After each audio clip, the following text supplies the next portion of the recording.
It's time for Ink the Book Show with your host, Ryan O'Connor. And now, let's ink the book.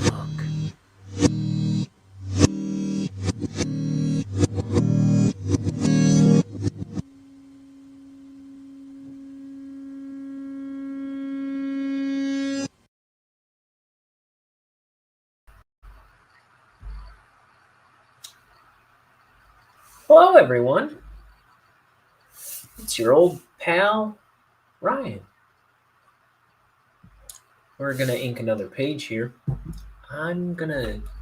Oh, yeah, that's better. We're doing page 66, which will put me one page ahead of what I originally put in my planner. We're catching up from me missing 2 days. And we're trying to get a few pages ahead of what my planner says because I want to hit page 80 by the end of December. We're on 66, which is actually 4 pages behind that, technically. So it's like 62, because there's extra pages between 66 and 80. But we gotta get to inking because the original plan was to get 3 pages in today, and that ain't happening, unfortunately. That will remain my white whale. But I touched up some drawing a little while ago, and the ink hardened on my brush. Okay, there we go. We worked out the kink. Okay, I didn't even invite anybody yet. I just wanted to get going.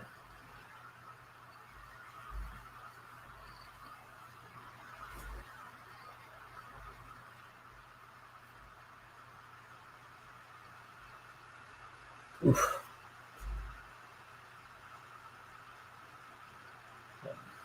Muscling a point on this brush.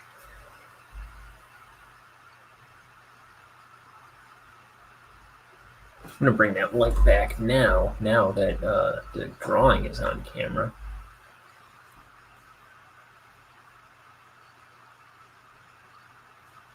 So, during the break, after the last stream, I did a stream earlier this afternoon, and during the break, the original plan was I'd get something to eat. I'd cook something up, eat, and then come back on, and maybe watch some of the new Always Sunny while I was eating. That was the plan because I found out they had a couple new episodes up on Hulu. My roommate was watching them while I was drawing the last page. I'm a big Always Sunny in Philadelphia fan. But so that was the plan. But by the end of that page, I had such a debilitating headache.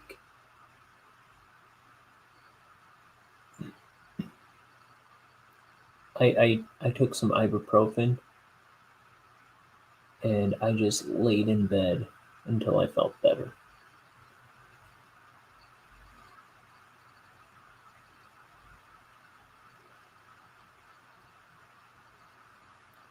So I haven't eaten yet.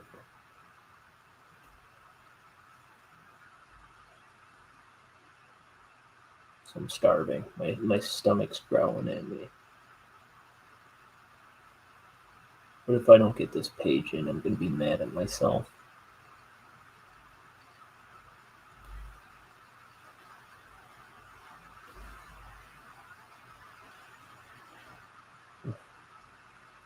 Cripes. Okay.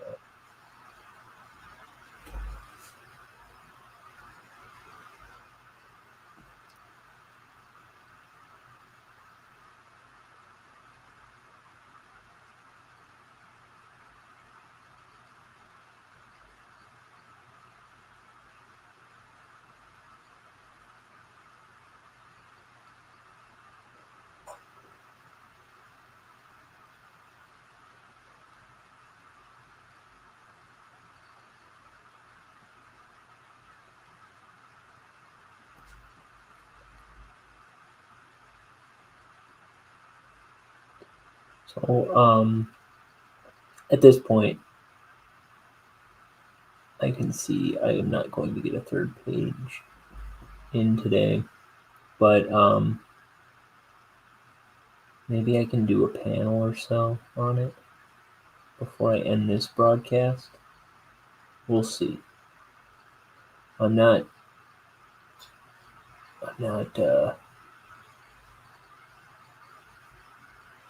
opposed to squeezing in a little bit at the third page at this point. Now, if my face starts melting or my hands fall off, I'll have to recalculate again.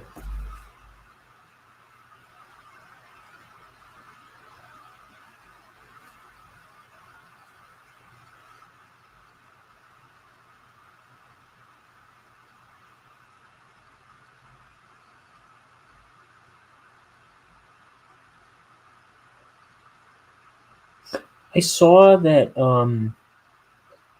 I haven't looked at the analytics to my channel in a while, so I took a peek, and I've gotten 3 new subscribers this month here on YouTube. So thank you guys. I think one of them is the Dominique person, which I mentioned when that one first showed up, I think. Thank you again for subscribing.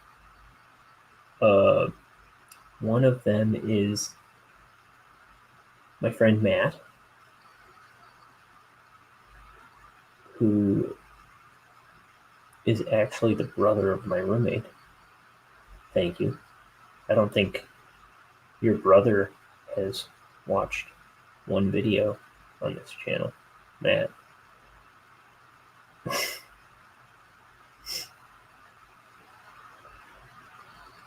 if you're watching this. But and then I don't know, YouTube doesn't, I don't see who my subscribers are, which I think is kind of weird. Maybe it's not. I don't care. But thank you, subscribers. Thank you for the views and the interest.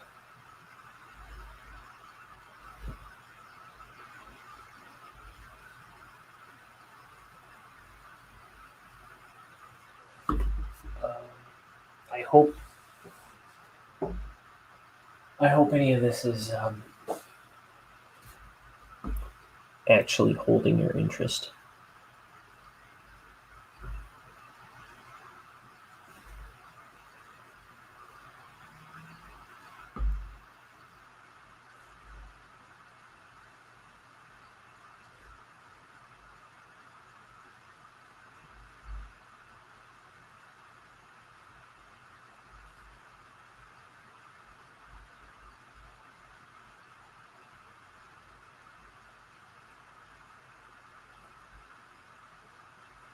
And my roommate, who I don't think has seen an episode of this show, I send him the link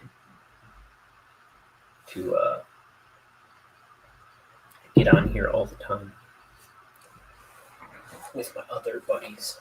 I'm gonna send them a link right now. People are too dang shy for their own good. Like I'm a notoriously shy guy, but if I let myself be too shy to come up on YouTube every day, I don't know. It's better that I'm making myself do this. What was I doing? Oh yeah. StreamYard. Invite a guest. Copy. We're gonna send it to the drinking buddy crew.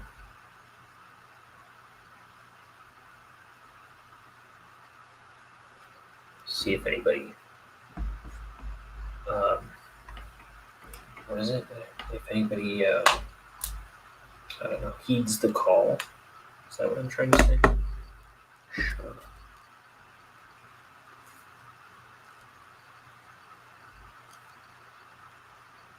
Oof. I just dipped my ink and I had to find the point again.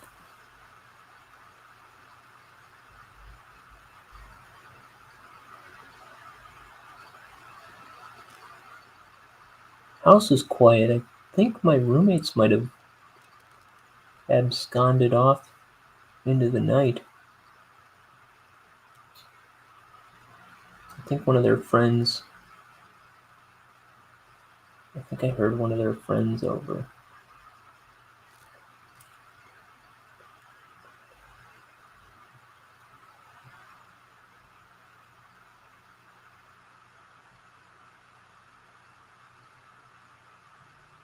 So they might have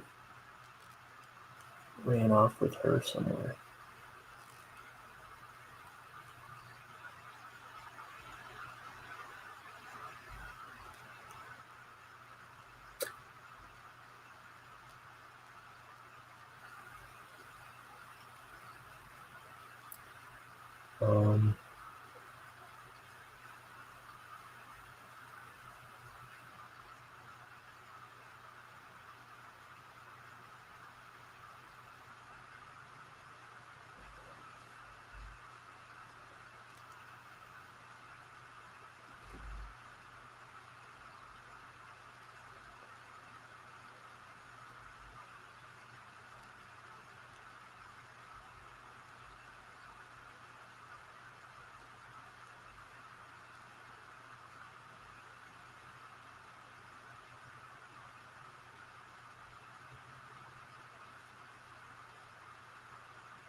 I'm getting all quiet again.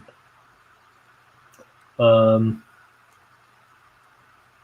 don't know. My brain's a little empty. So in the last one, I was kind of talking about some comics that I like, or the first comics I was into, which were like Jonan Vasquez's comics, right? Johnny the Homicidal Maniac, Squee. I Feel Sick was my favorite, but I Feel Sick is also directly related to Johnny the Homicidal Maniac. So,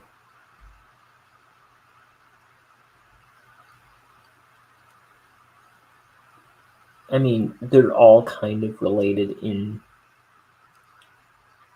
that, like, Squee is also related to Johnny the Homicidal Maniac, and in a way, I believe they all kind of, all three characters, Johnny, Squee, and Devi, and I Feel Sick, I believe they're all kind of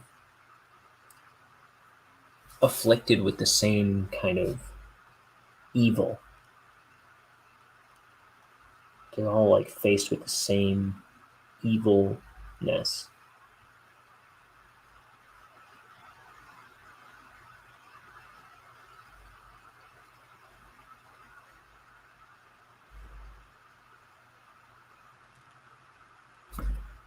So I think they're all kind of directly related to each other.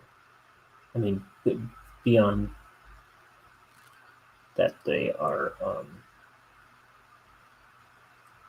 all in Johnny the Homicidal Maniac.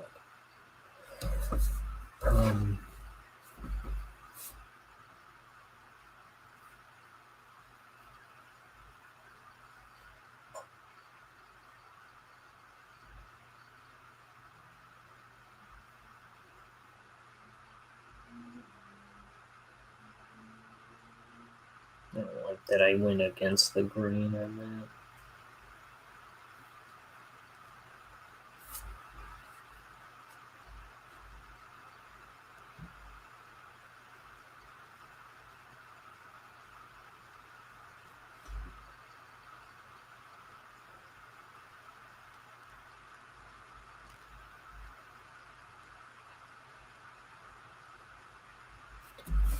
Okay, I'm just gonna straight up wipe that out.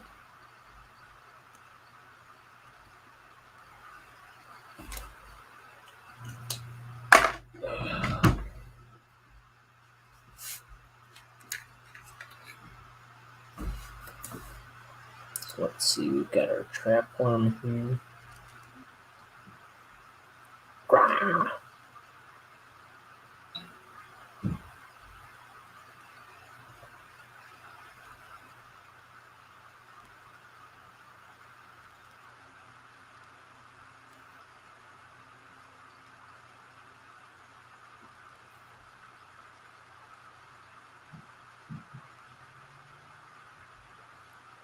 So it's about 7 o'clock. I started right around 7 o'clock.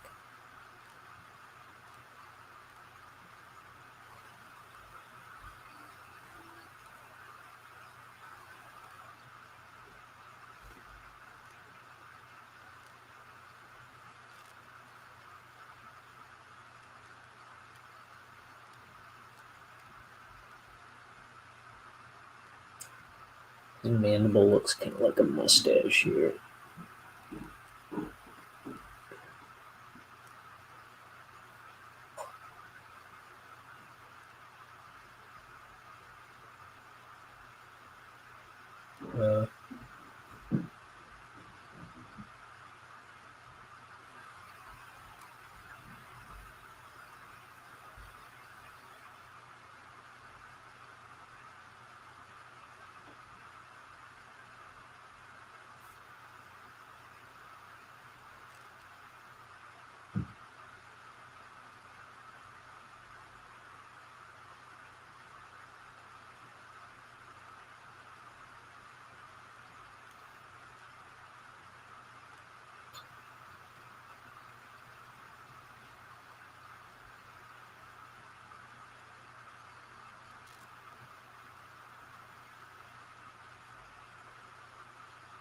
Mm-hmm.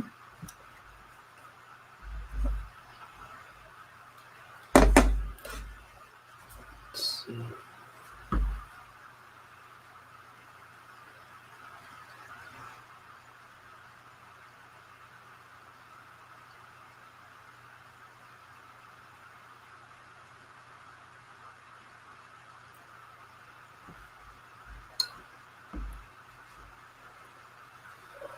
See, everyone always called me shy. But I'm the one out here, exposing myself. Where's everybody else? I invite everybody else all the dang time, and ain't nobody show up.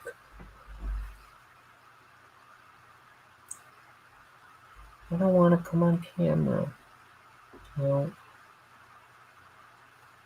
Don't be a baby. Don't be a baby.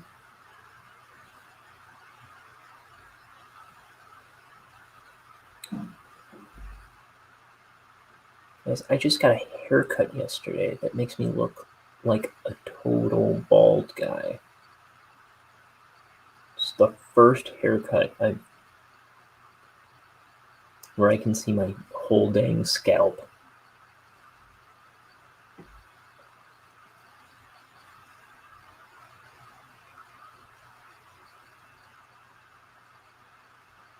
What did I do? I immediately went on YouTube. Put my face on YouTube.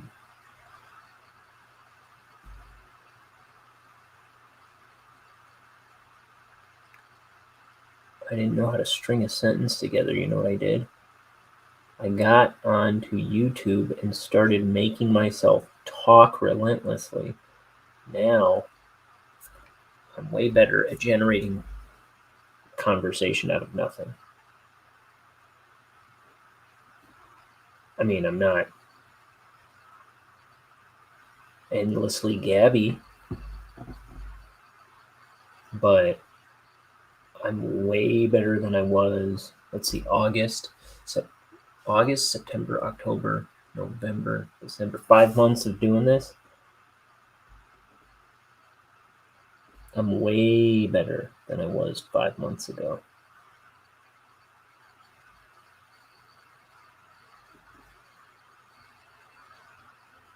At talking to nobody.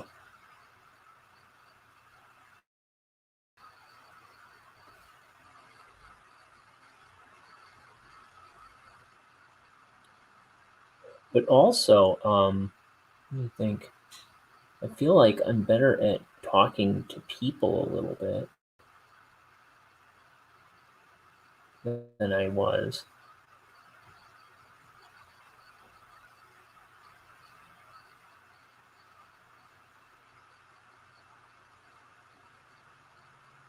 I know there were a couple times where somebody was telling me a story, and I had like all kinds of follow-up questions, and I was like, I feel like I wouldn't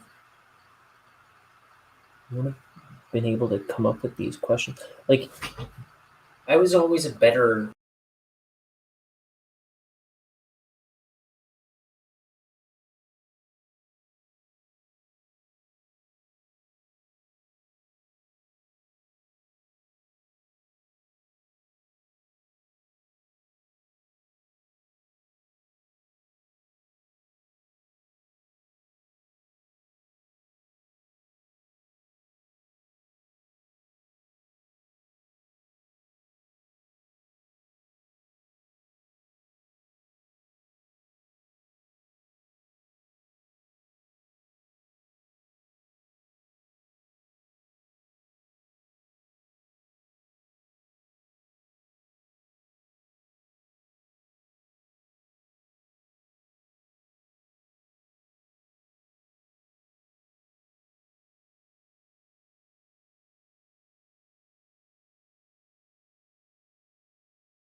hello, hello, hi,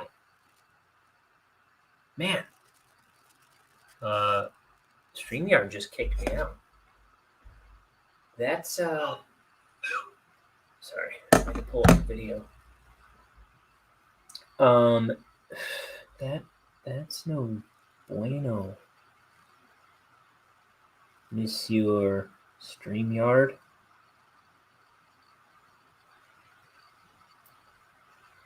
You jackanape.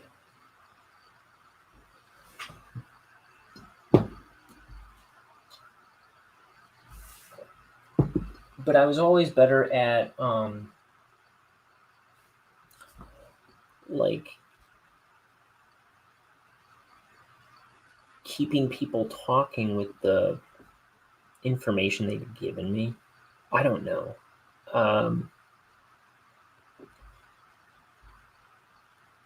Like, it was always hard for me to generate conversation. But if somebody was talking to me about something already, I was better at keeping that going.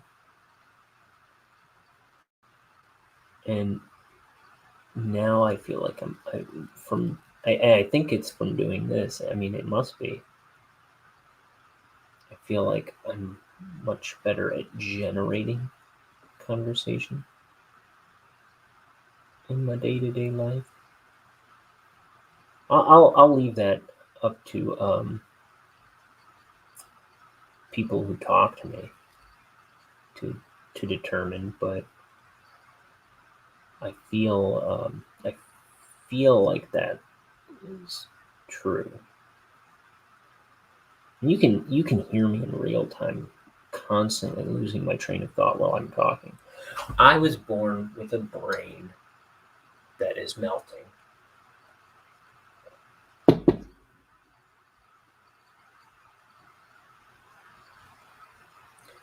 I was born with Robin Williams's brain in that movie Jack. Like he ages like way faster than he should be. So I think at the end of that movie he's graduating high school and he's like an elderly old man giving his like valedictorian speech or something. See that movie Jack, Robin Williams? I always think of it when I hear people talk about Benjamin Button, which I haven't seen. He's not aging backwards, but he's a kid and he's super old. Well, I think he's buying his friend's beer and taking it up to their treehouse. Let me see something. I think I just realized something about that movie.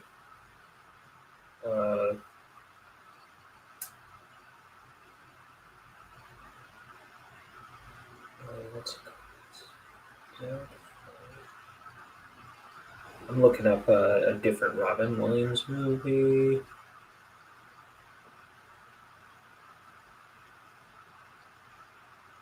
Sally Field.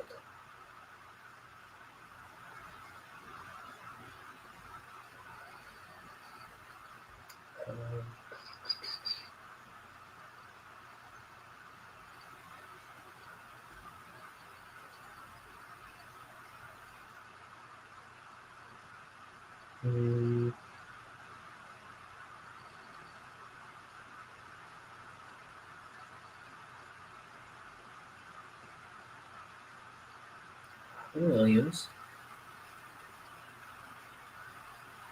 I'm looking something up. That's all I'll say.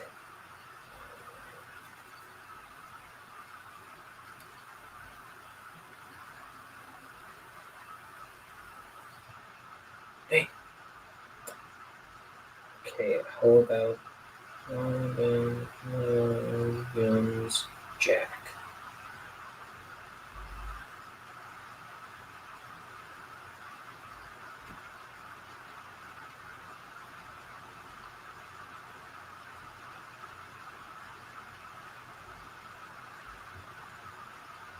Oh, okay. I thought Sally Field was his mom in that, but I'm just thinking of Mrs. Doubtfire. I'm just confusing it with Mrs. Doubtfire.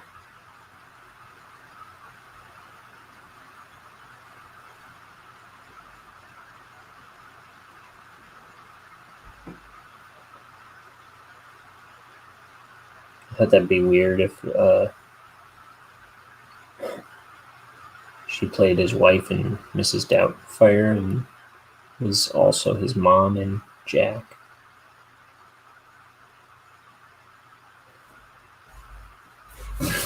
Not weird, I don't know, just interesting. Do I want to do that?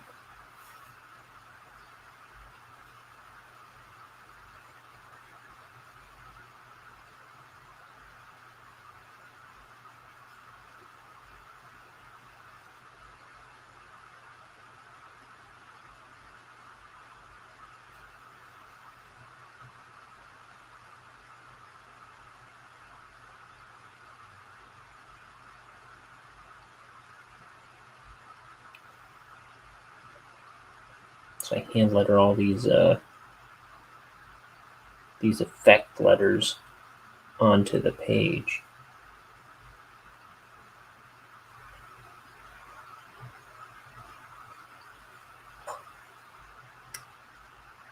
It remained like it was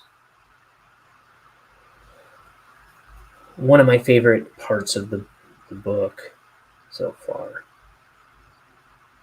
to come up with the sound effects and things, and then to draw them onto the page. It's still fun to ink them as well.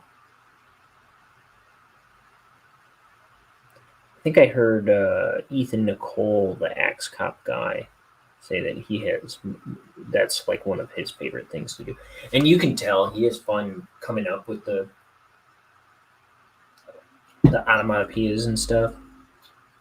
He always comes up with, like, you'll never see a familiar onomatopoeia in Axe Cop or Bearmageddon.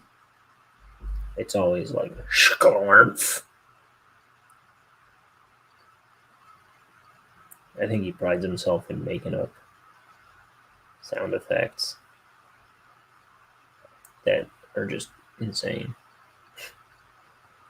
And it'll be like, they'll do ones with like no vowels and stuff.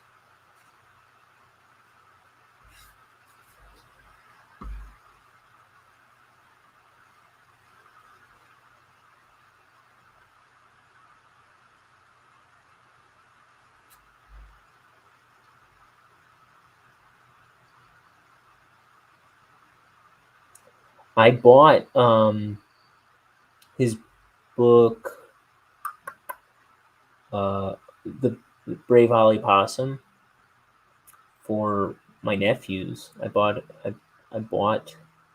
that book when it first came out. I bought 2 copies. I bought one for each of my 2 oldest nephews, and I got them with. I think I got them with a drawing inside. I bought like a bundle, so they came with some other books too.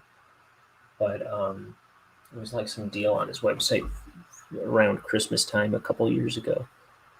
And my one nephew really loved it. He really loved Brave Ollie Possum. My brother would read it to him before bed, read him chapters from it before bed. And my brother would tell me about it. He's like, "Oh yeah, it's a really good book. It's like kind of teaches you to confront your fears and how to be brave in the face of fear." And well, I mean, I guess that's me saying the same thing twice back to back. But yeah, I haven't read it myself, but I like that Ethan Nicole. He's a good guy. You know what's funny about Ethan Nicole? When I first got on LinkedIn, and when I got on LinkedIn, Axe Cop was huge. That was like right when Axe Cop was blown up, you know. And I found out that I think it was a while later. I found out that he was friends. He was friends with Doug TenNapel, who I separately followed about that same time. Or I was into Rat. I was getting into Rat Fist, That was kind of when I first kind of discovered Doug TenNapel. I mean, I knew Earthworm Jim. I didn't know who made Earthworm Jim, and but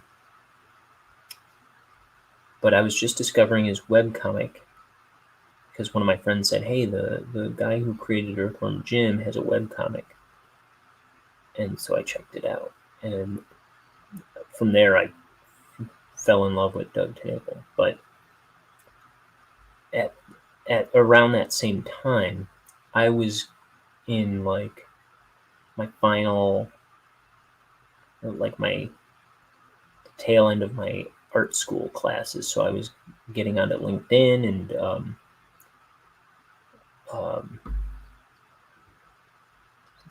creating a portfolio and stuff like that. And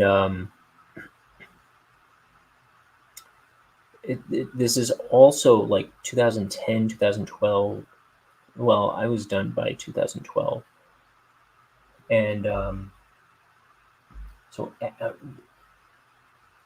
let's see, Axe Cop was huge then. That's when Axe Cop was in full swing, and it was like everybody at my art school was talking about Axe Cop. Because it was a comic that Ethan Nicole was drawing, but it was like dictated. The story was dictated by his 5-year-old brother. So it would always say, Axe Cop, drawn by Ethan Nicole, 30, written by Malachi Nicole, 5. And it was huge. Everybody knew Axe Cop. At least at my art school, it was like the talk of the town. And after I was on LinkedIn for a little while, Ethan Nicole, I don't know why, he was one of the first people to add me on LinkedIn out of the blue. I never communicated with him, but it's my weird little Ethan Nicole story. I should tweet at him sometime just to see if he knows what's up with that. I for the life of me, I could not tell you why he would have added me on LinkedIn.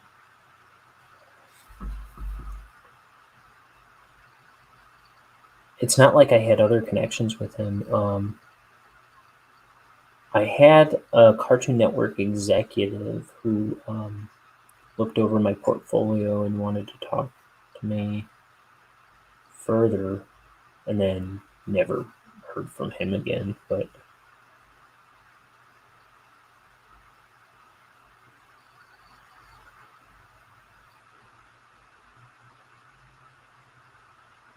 I don't know if it had something to do with that. Maybe.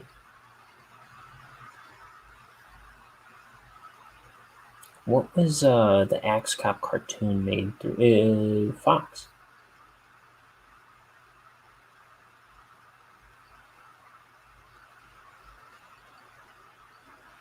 So I don't know.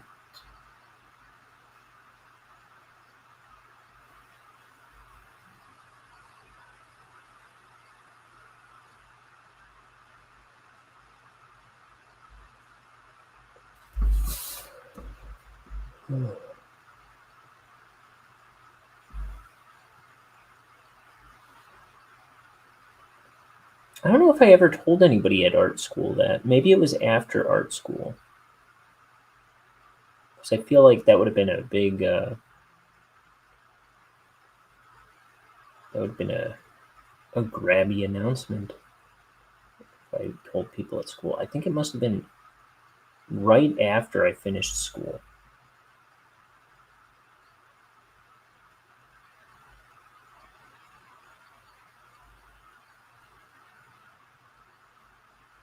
Because, I mean,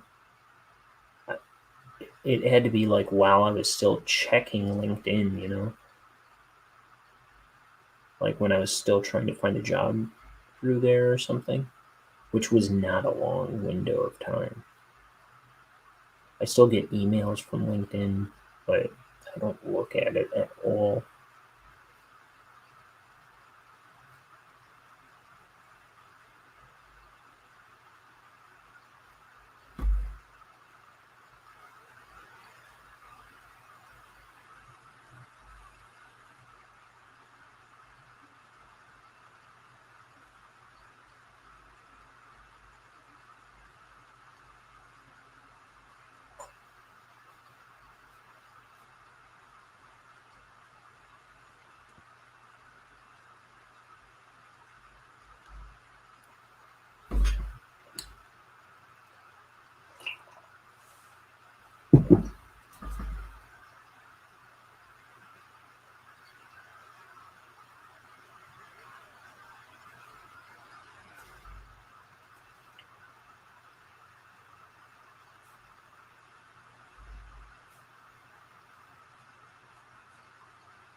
Ethan Nicole just put together a book.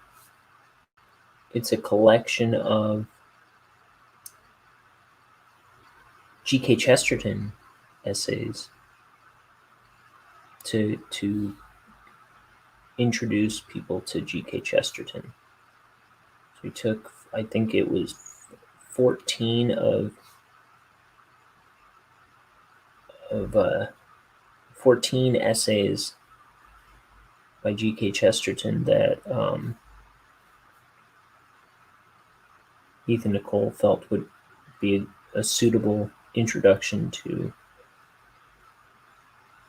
the work of G.K. Chesterton.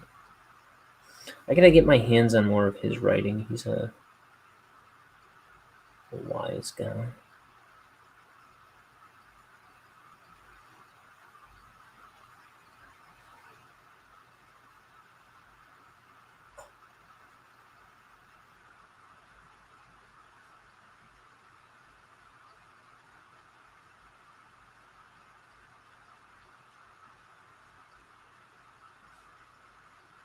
Speed round on this page.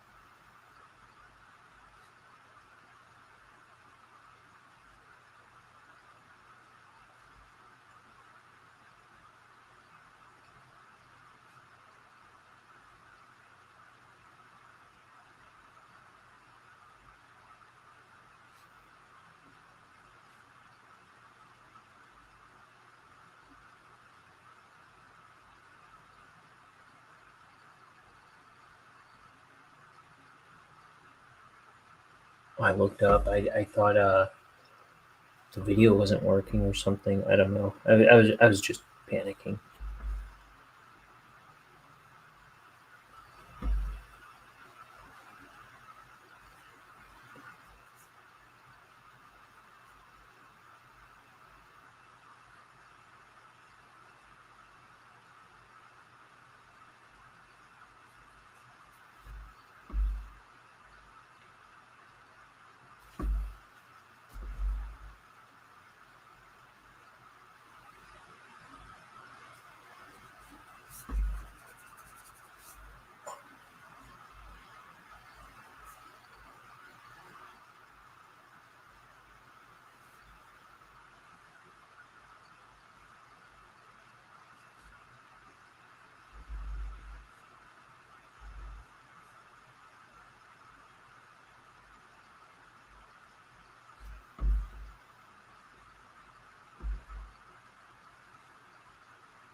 let's see.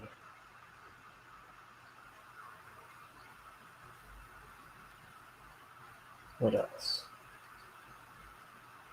There's some other comic book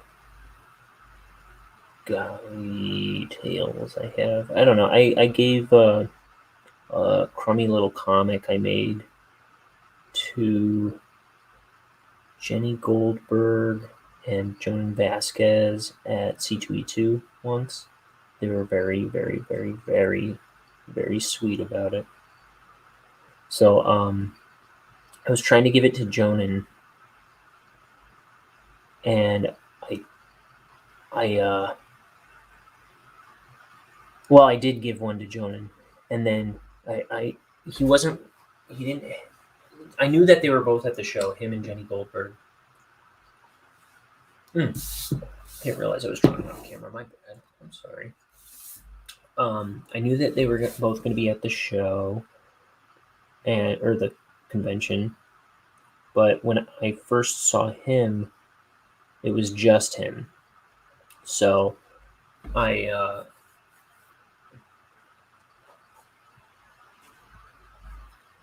was telling him, hey, can you give one of these to Jenny as well? And he's like, oh, well, I mean, we'll be doing signings together later today. If you want to give it to her yourself. I was like, oh really? And he's like, yeah. You keep that one. Just bring it to her. She'd love for you to give that to her in person. And then so I went and got in their line later, and when I did, Jonan recognized me, and he was like, hey, that book is really cool. And he's like, are you a big John Kay fan? And I was like, yeah, I am. And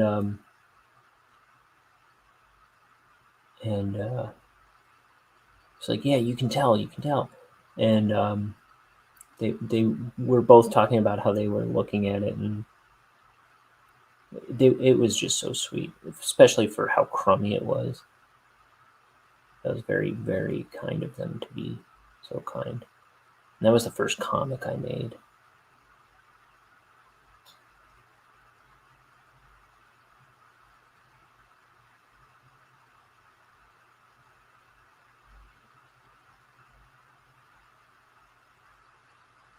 Let me see. I had met Jonan at a comic book shop signing.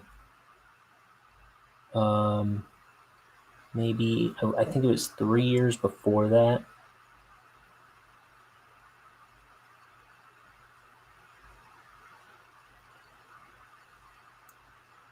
And he was signing my books, and when he went to sign I Feel Sick, I told him, I said, hey, that's my favorite thing of yours that you ever made. And he goes, oh, really? Mine too.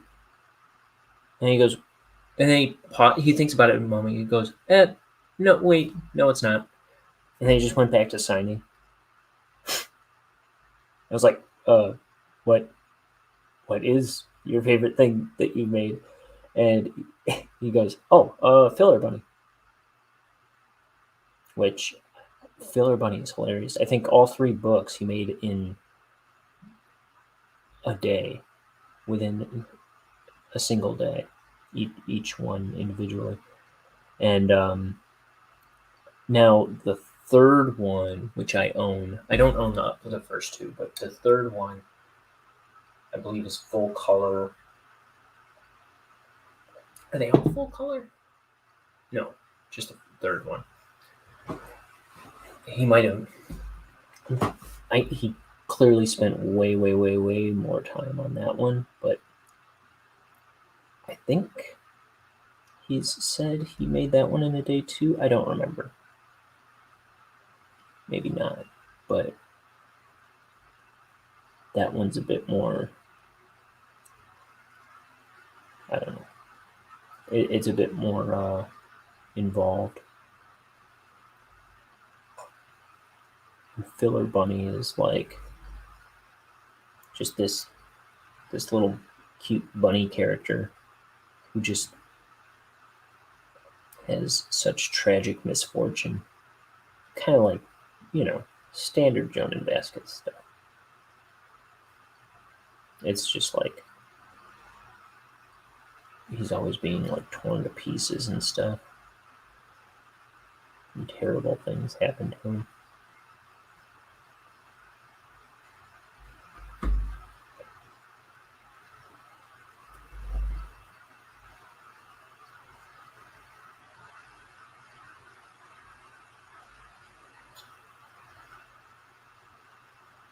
Let's see, I met Tony Moore, I think is the artist who did Walking Dead books. He just didn't seem happy to be there when I met him. I bought, I don't know what book. I have a Walking Dead book out there somewhere. Or some book he did, I don't know. And,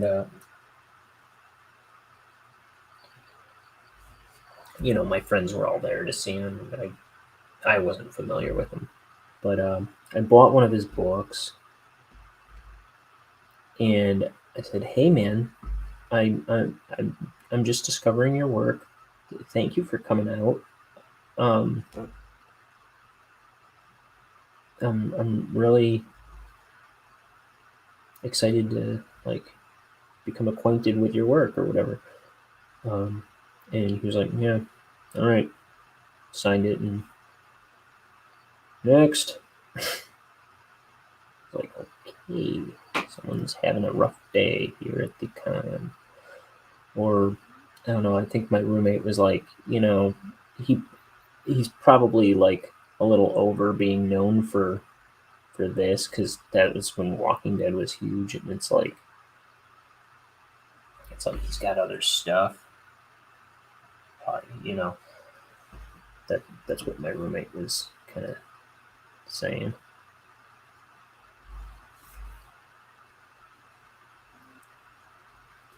Oh, Sean Galloway. Cheeks. Amazing artist. I met him way before I ever heard of him. Also maybe one of those same C2E2s. It had to be one of those. But I was there with a girl named Katie Galloway. And we see this guy with that same last name, and we're like, "Hey, her name is Galloway," and he's like, "Oh, well, cool." And I think she was like, "Hey, can you draw me something?" And I don't think he charged anything for it. He just drew a quick drawing of Spider-Man, and he wrote like thanks for coming to see me, fellow Galloway, or something like that. And he was really nice, and I remember checking out his sketchbooks that he was selling. I didn't buy anything from him, but dang, I should have.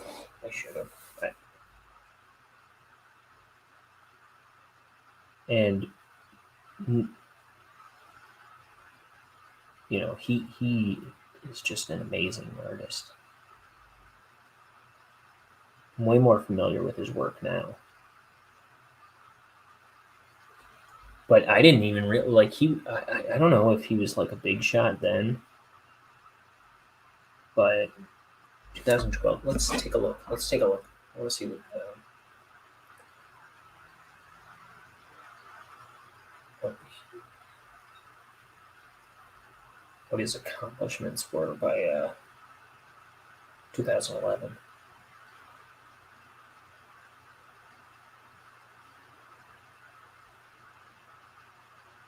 Has he got a Wikipedia?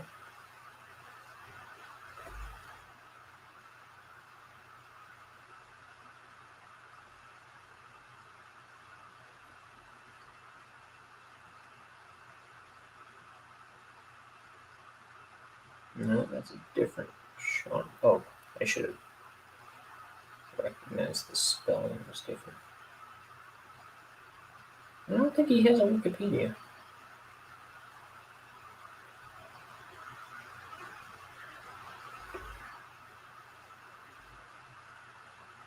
Let's see.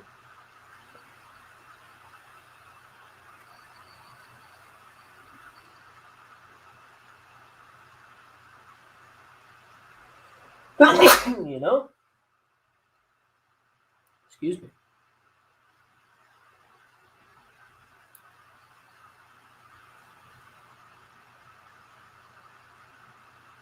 I don't know. I'm not seeing like where like a list of stuff he's worked on that where I can like point out what he'd done by the time I met him.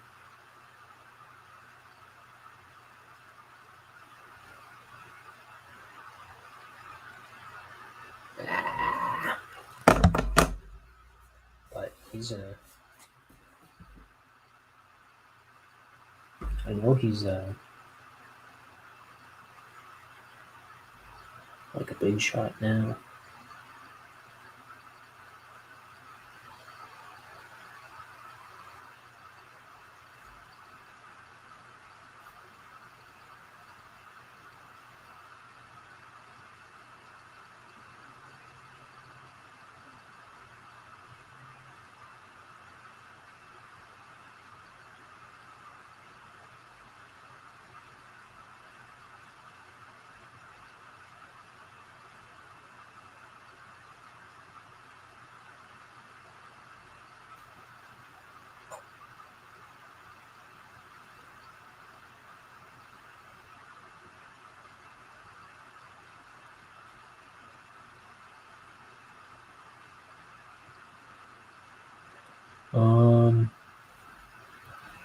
Any other comic guys that I have some kind of story about?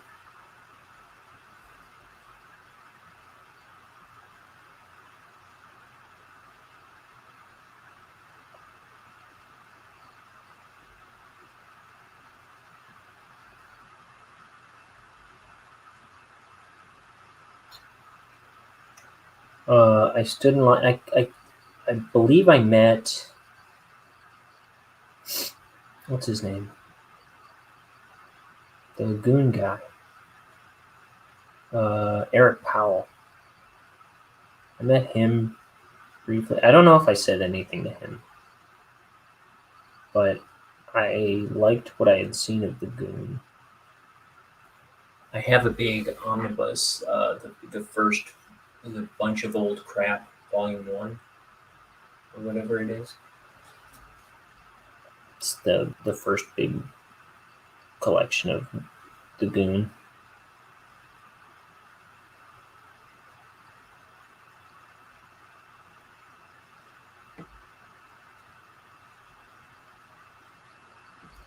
Yeah, he's got some good stuff.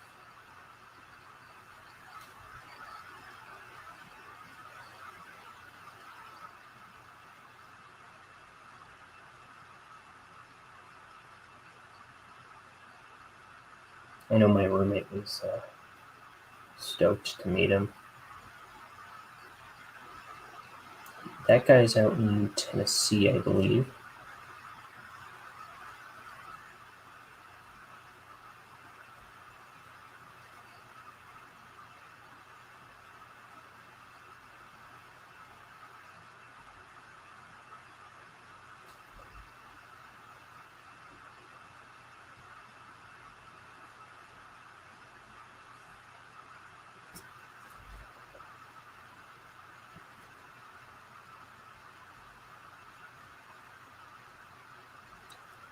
Um, who else?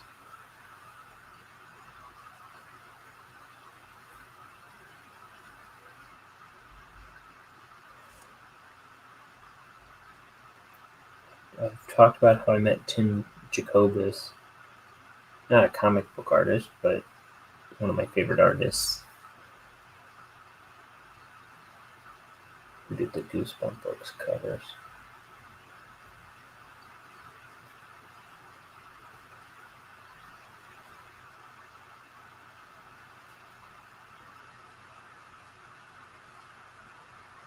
I met Billy West. I met Charles Martinet. I met Bob Camp. I met Bob Camp is really funny. I've met John Kay.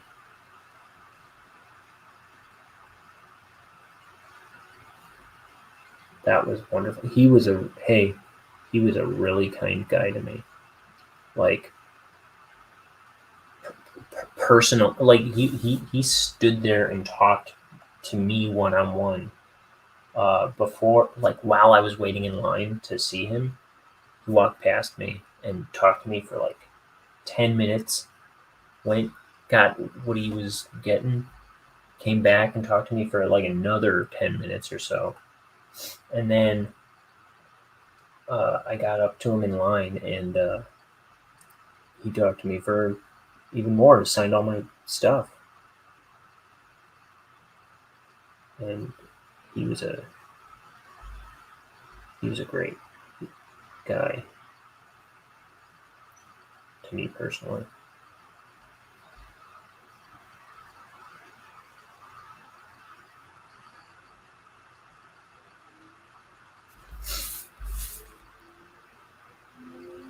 Like I felt guilty because everybody else was waiting to meet him in line, and here he was, like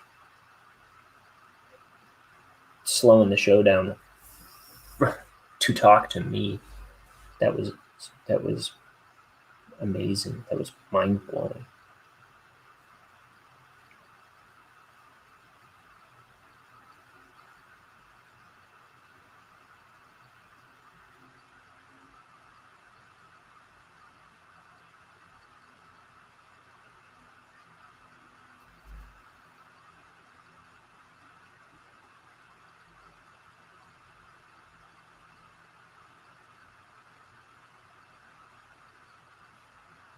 If I could meet any artists, of course, Bill Watterson, Bill Ray would be way up there on the list. I would love to meet Bill Ray.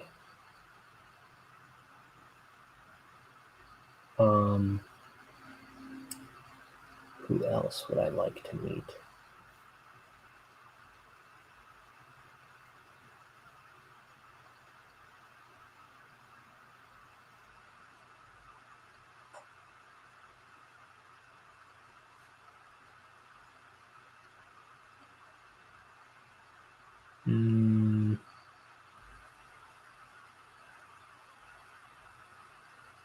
Ethan Nicole, I haven't met. That would be cool. Let's see. Oh, Brian Shearer, I would like to meet. He does he did for a long time G.I. Joe comics and Transformers comics. Now he does his own thing. Elliot Fernandez, I like. Alejandro Mirabal, all of these friends of Doug Naples. But that was kind of my in on real comics. I mean, real comics outside of Jonah Vasquez, really. It was Doug Naples. That was kind of where I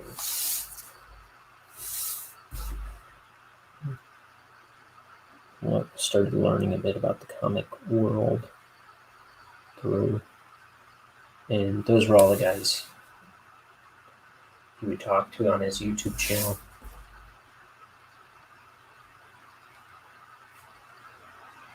Jason Brubaker's pretty cool, for that matter.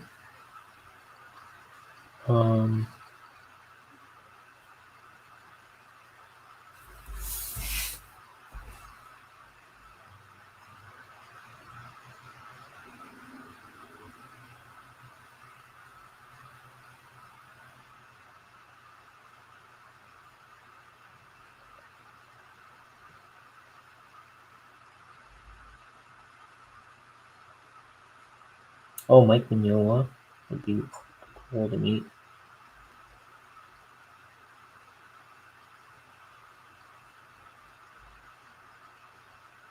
Oh, I know who I'd want to meet. Steve Purcell, the Sam and Max guy. Yeah. No, I was introduced to Sam and Max through the cartoon. Same guy that told me that the creator of Earthworm Jim had a web comic out.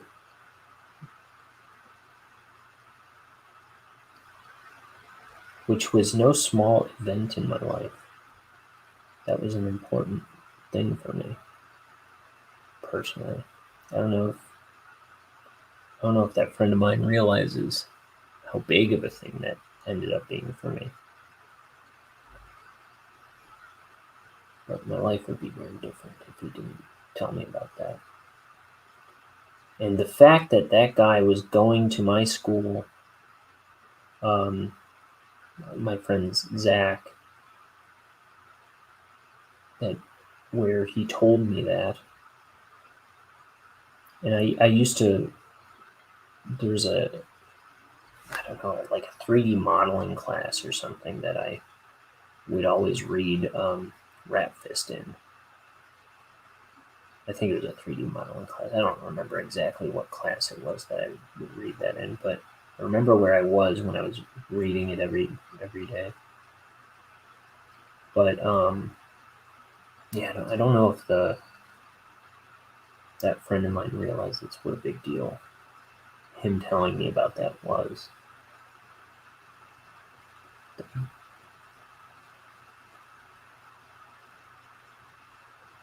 I'm sure he has an idea, but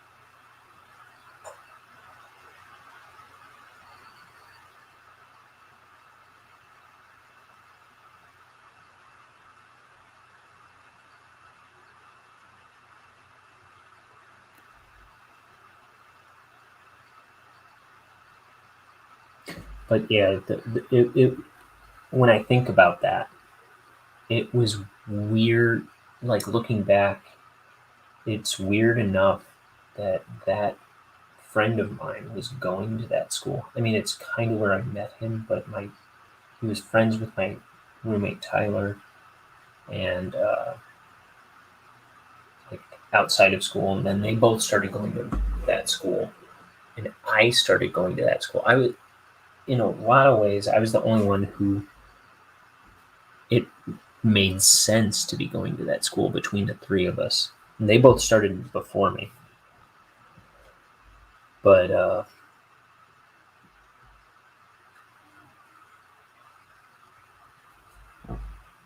don't know.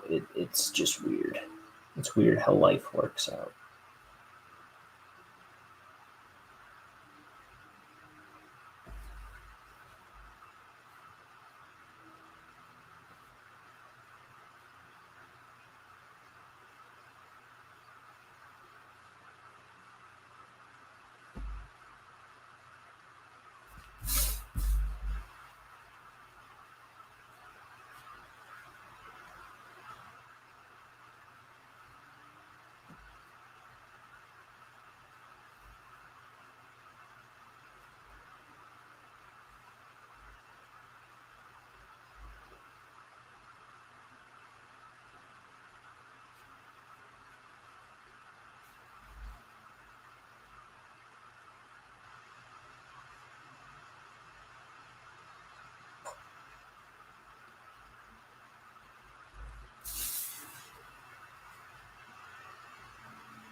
Anyway, who else?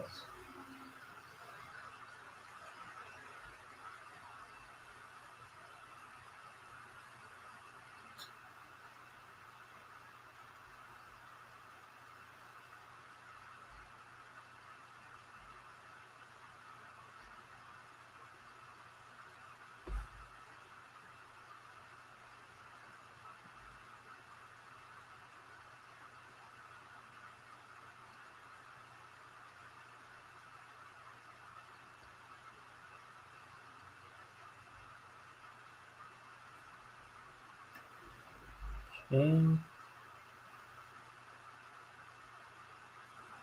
How did I do this? Okay.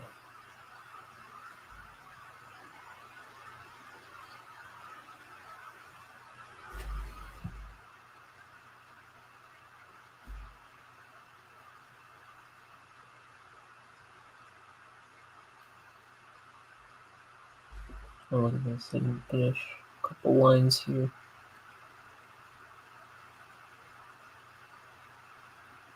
I always find stuff later on that I didn't quite finish, even on the last page.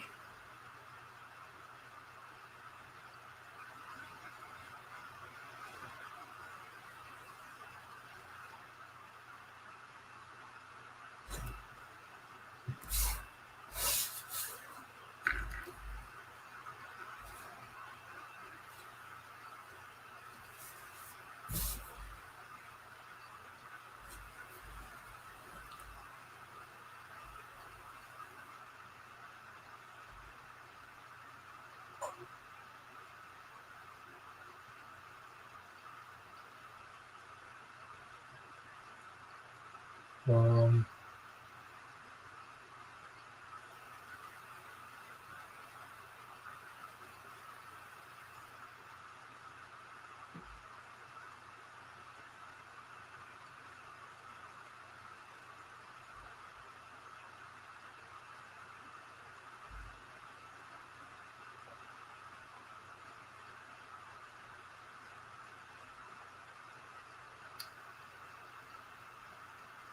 yeah, I don't think I really met many other artists.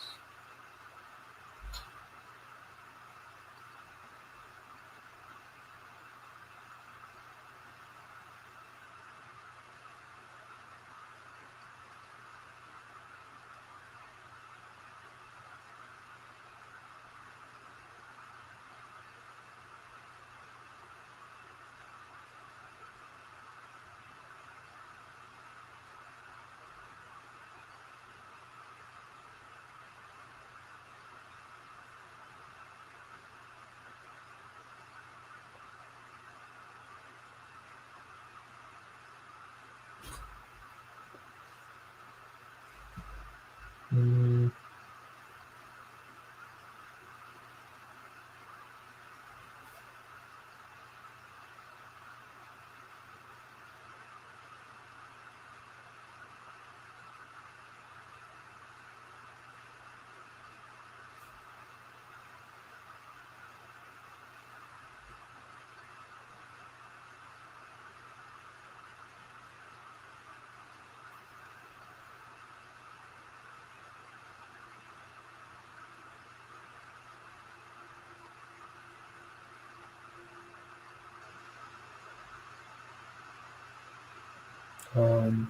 you know what I haven't been doing that I feel really guilty about? I haven't been doing my daily drawings, my daily sketchbook drawings. I think it's going to be hard to squeeze them in until Christmas. With apologies. It's just getting hard to squeeze them in anyway because of this book.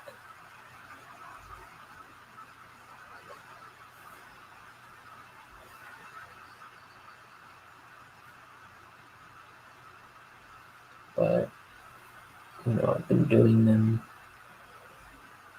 on top of this book heretofore.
Yeah.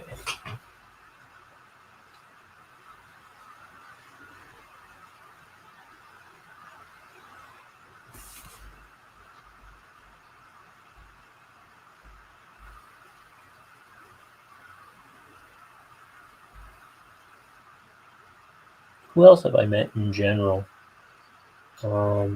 Celebrity-wise, I met Dan Harmon. That was really great. My sister got video of me talking to Dan Harmon.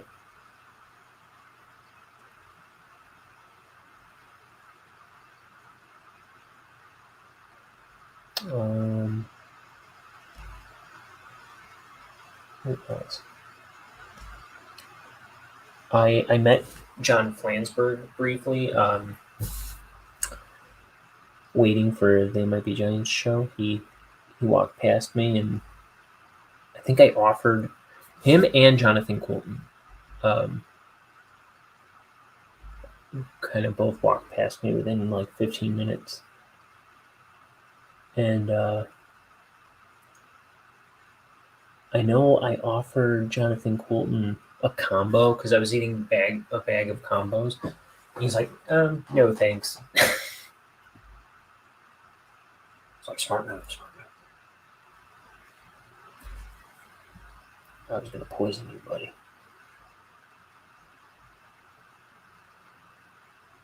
No, it doesn't.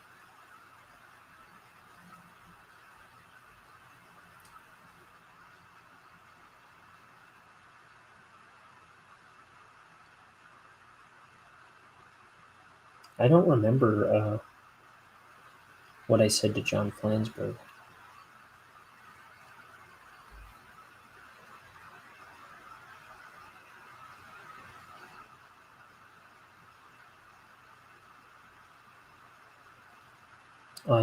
I've met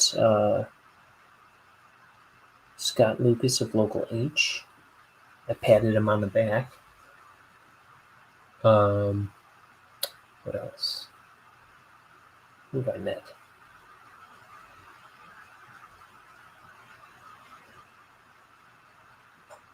There's gotta be some other celebrities.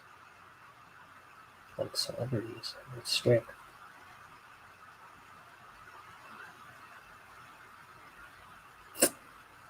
I don't know. My brain's empty.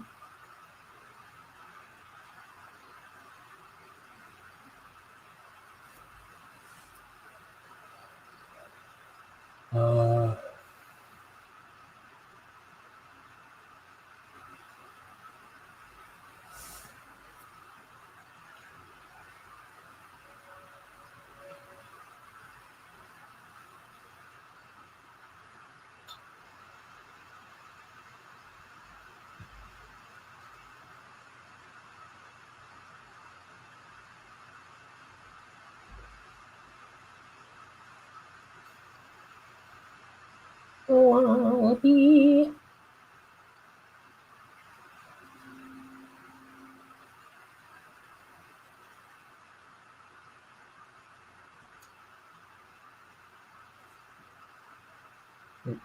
Oh, look who's here. Ryan never has anything on his mind except for when he wears a hat. It's a Norm Macdonald bit. No thoughts at all, just a hat. Oh man, I gotta start wearing hats a little more often now, man. I got a haircut the other day. Look at this, I'm a friggin' bald guy. It's disgusting. Yeah. Being bald isn't disgusting, just me being bald. It's disgusting.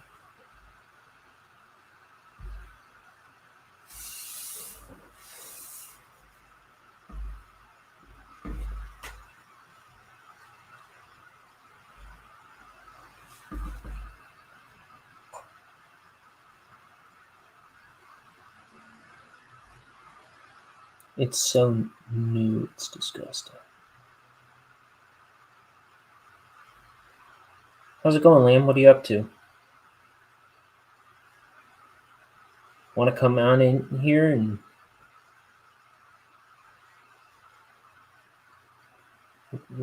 relieve me of my misery of trying to talk.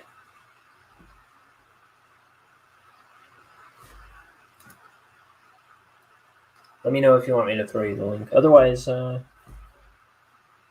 just sit back. How did your date night go for your second anniversary? I was thinking you had said first, and I was like, I feel like I've known Josie way longer than that, but it was second anniversary. They went to some fancy place in the city where Liam said he had like a $35 steak or something. No, it was like a $60 steak, wasn't it?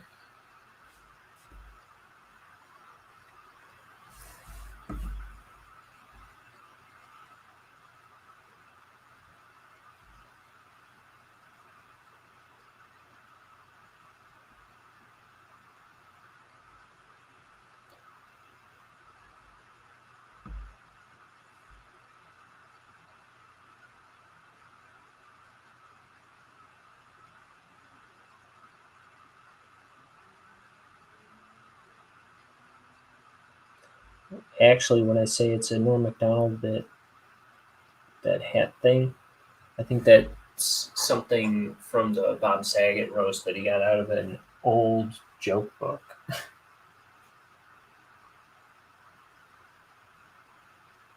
Bob Saget roast that he intentionally bombed. He was doing these deliberately bad jokes.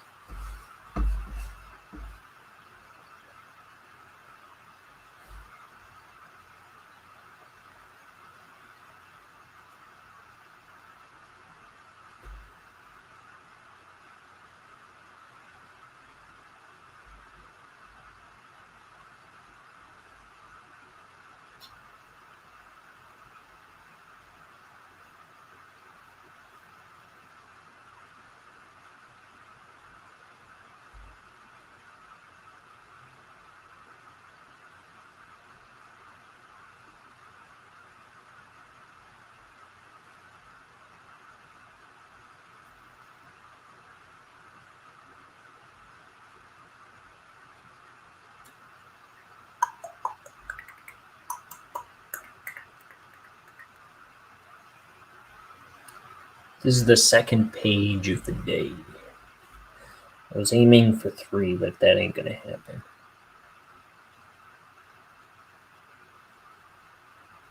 I'm gonna spend my life chasing 3 pages fruitlessly.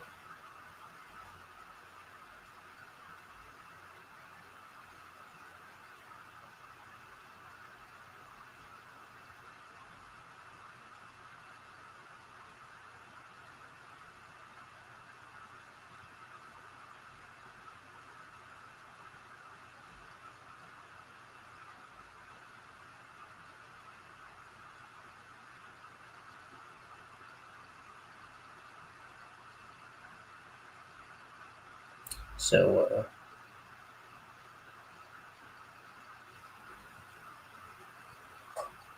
what else? What else were we talking about? I'm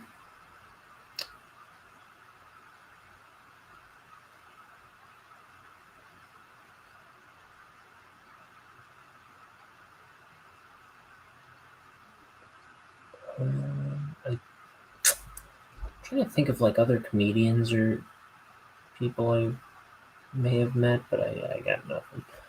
What else?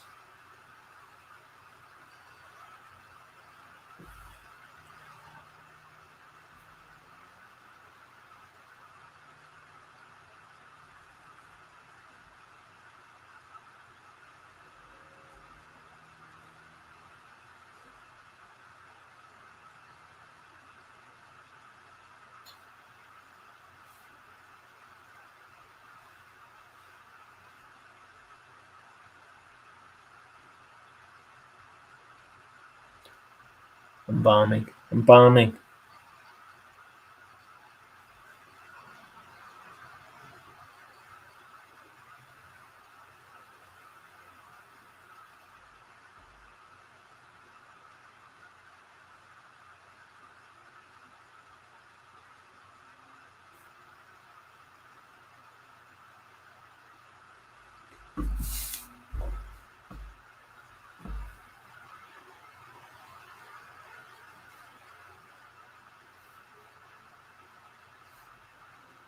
Let's see.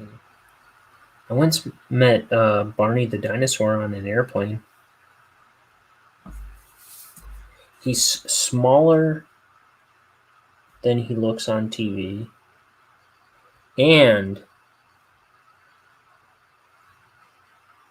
he came off a little racist, I thought.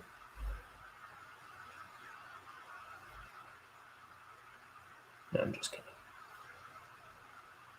He was a doll the entire trip.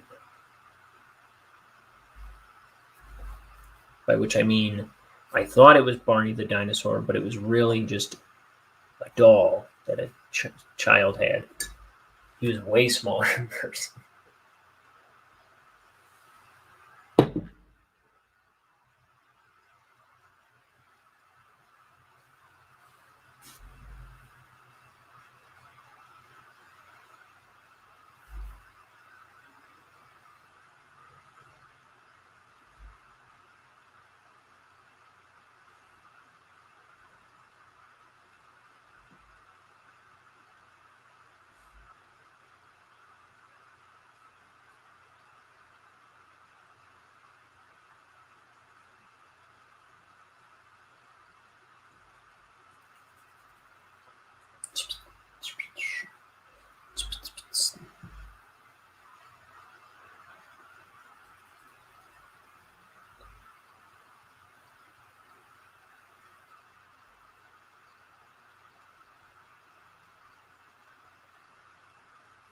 My dad who was a house painter, he painted Michael Jordan's house. I want to say in 2012-ish.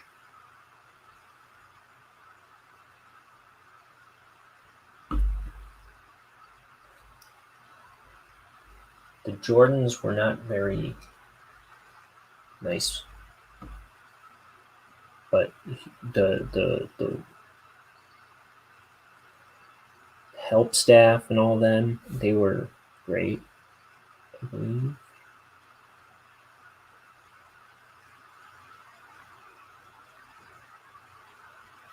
So I hear.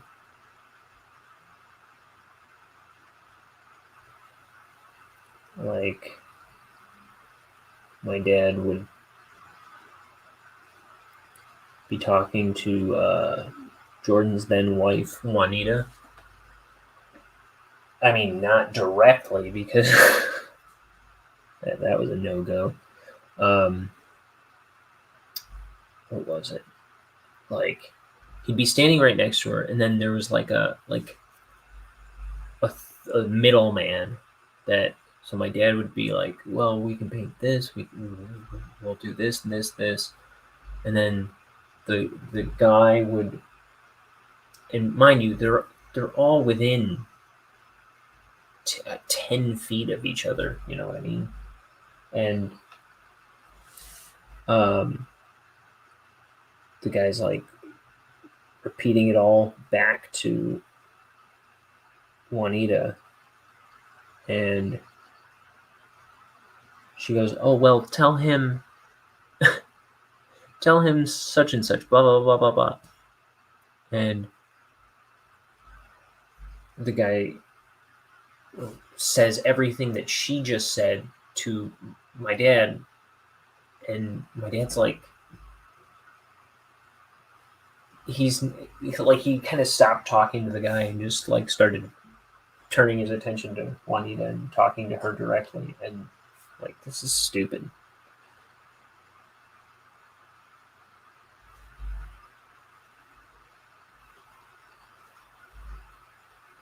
he painted next door to Billy Corgan's house a long time ago. Billy Corgan of the Smashing Pumpkins, who I once was at not a soul. I mean, it was a Mike Doty show where he was doing all soul coughing music, which was like a big deal. And it was a soul coughing show post soul coughing. And Billy Corgan was there in the audience. I swear it was Billy Corgan. Me and my sister were there. It was like before the show had officially started. And we look behind us, and there's like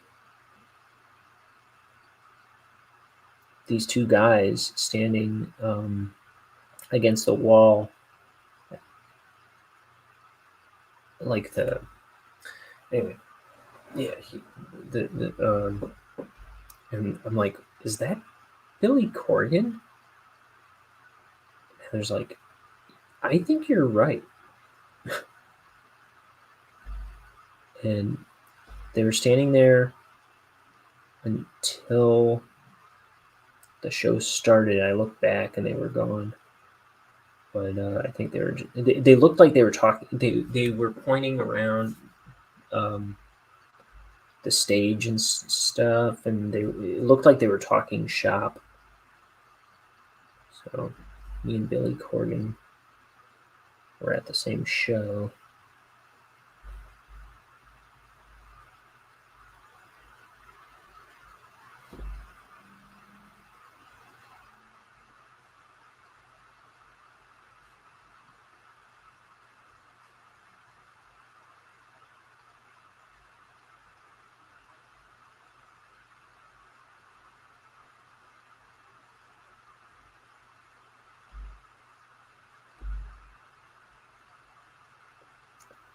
My dad also painted Marty LaPointe's house, who was on the Blackhawks. And which was a big deal for my dad because my dad's always been a big Blackhawks hockey guy. And Marty LaPointe and his wife were like really kind and sweet to my dad.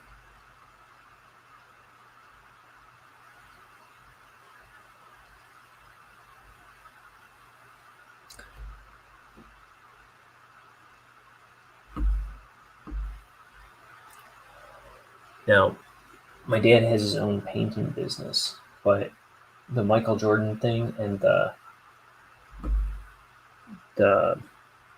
Marty LaPointe thing, those were gigs he got through my uncle, who before he started his own business, he had worked for. My uncle's operation is a bit bigger than my dad's.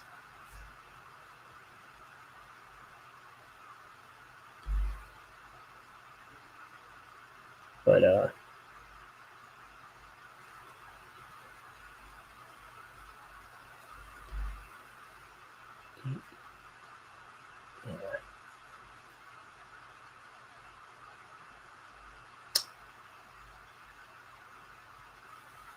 that was pretty cool.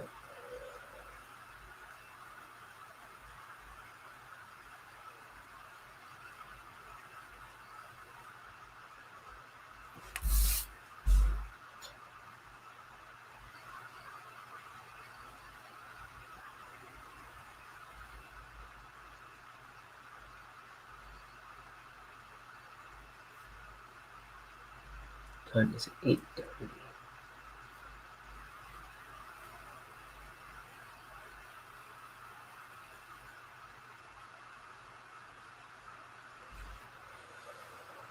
Okay.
When I met Dan Harmon, I also met Jeff Brian Davis. You know, Harmontown. It was after a Harmontown that they did in Chicago. And the cool thing about that is, yeah, they invited everybody to a restaurant after the show. I think they were doing this for the whole tour. So they invited everybody out to this restaurant, Cortino's.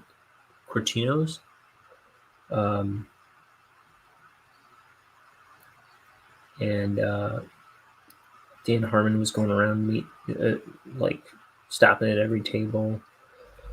And Jeff Davis, I think the camera crew, I think they were hanging out in this room right by our table. So Jeff Davis, who's, you know, he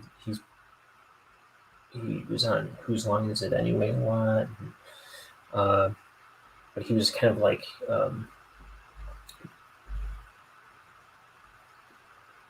Dan Harmon's kind of sidekick on Harmontown, the Harmontown podcast. And so the camera crew, I think, was staying in this little room. The camera crew for their tour. They were staying in this little room right by our table. And Jeff Davis ended up hanging out at our table like the entire night. We were just shooting the breeze with Jeff Davis for hours. He was really cool.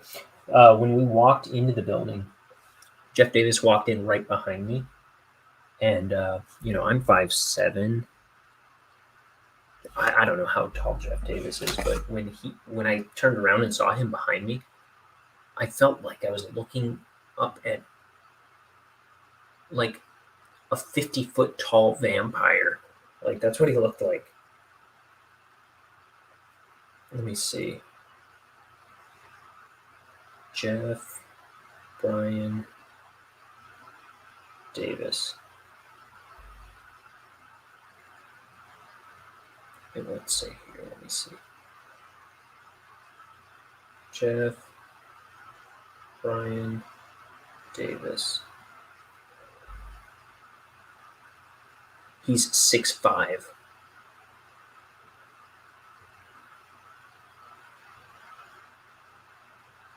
So that's huge.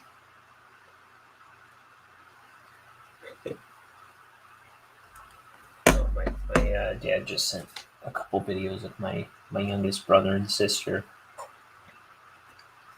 that are kind of famous in our family. There's one where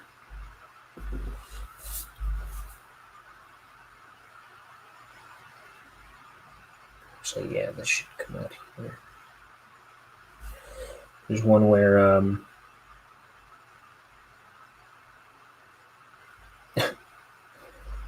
they're playing around. They're real little kids, you know. They're playing around, and they've just got a camera on them. But Liam, who was just in here talking to me, he picks up my sister and accidentally like body slams her or something, and she starts crying, and you hear my mom in the distance going, if any of you get hurt, it's your own fault. And the other one is them singing, like my brother's doing like drumming on the counter, and or they're doing some cup game song that was popular for a while. So my brother's like doing the rhythmy cup kind of thing, and then my sister's singing the song that goes with it. I don't know what it is. It was a thing for a while, I guess. Also, back when they were a little older than that first video.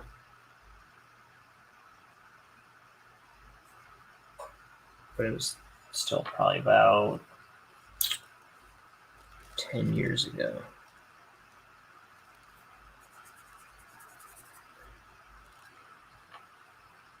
You're gonna miss me when I'm gone, or something like that.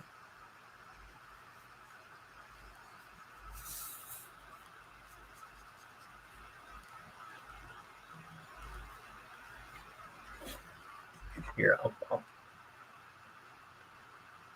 play that bit of music. Go.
Oh my goodness.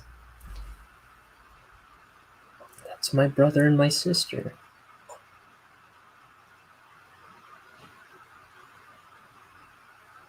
Isn't that wonderful? I like that he's doing the cup thing, and while she's singing, she's kind of like mimicking it too, because it was a specific like routine. So like they both knew how to do it.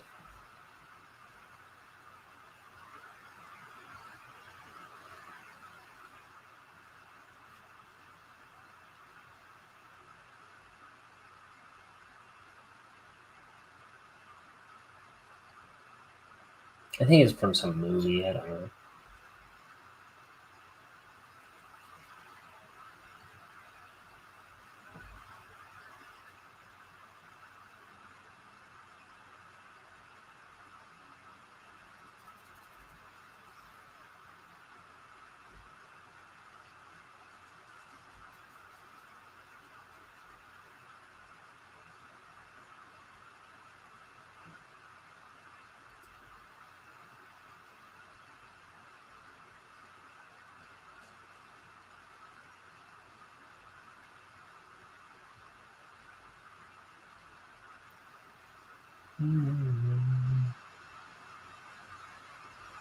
Okay.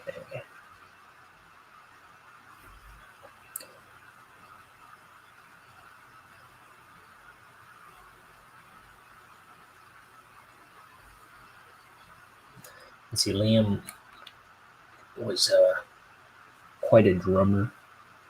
Alright. I don't know. He had a drum set. Maybe at that time. I guess he's since sold it.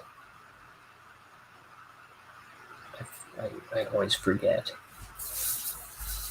But he's a pretty good drummer, self-taught. But he has a great ear for drumming too. Like he would always listen to Blink-182 songs and just figure out how Travis Barker played Blink-182 songs by ear.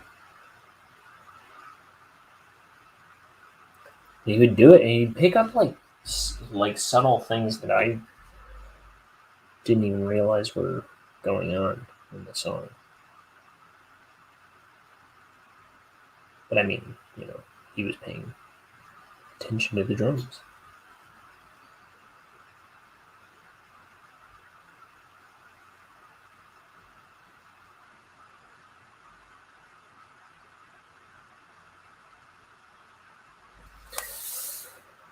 Let's see.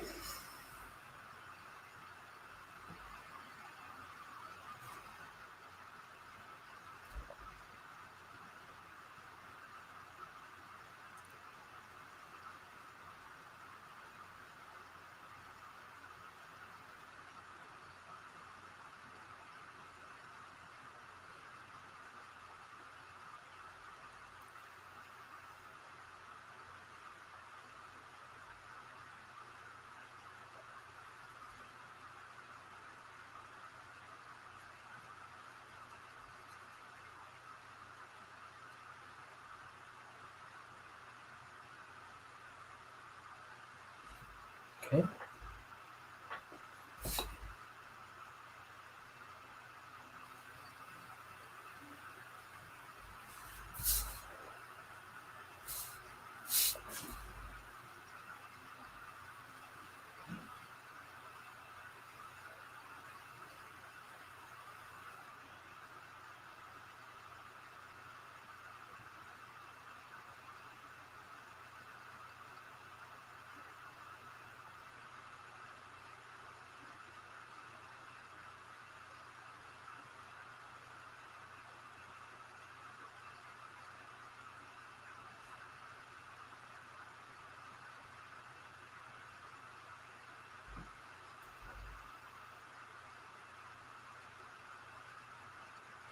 I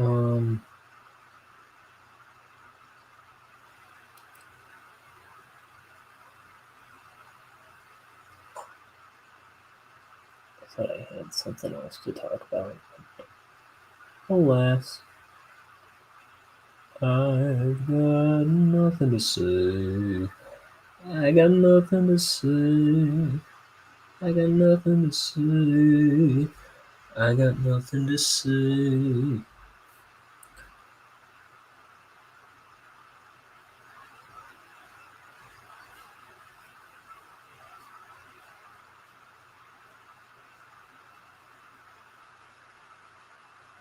I met Darren Hayes of was it Savage Garden?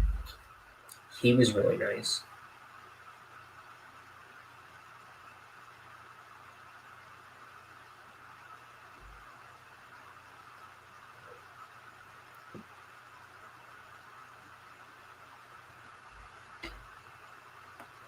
Here, I'm gonna show the other video of Liam when he was a little boy and my sister Tara.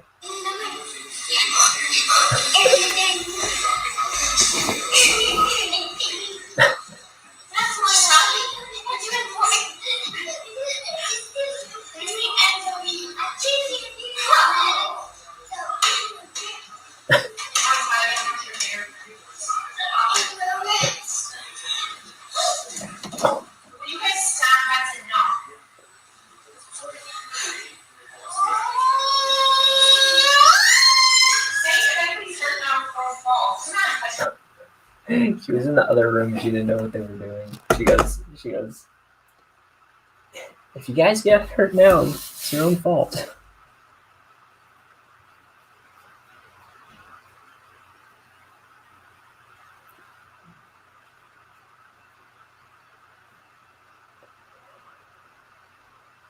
Like, Tara, come on, brush your hair.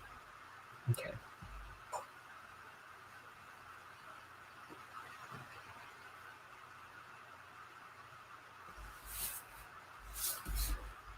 Yes, it's like this.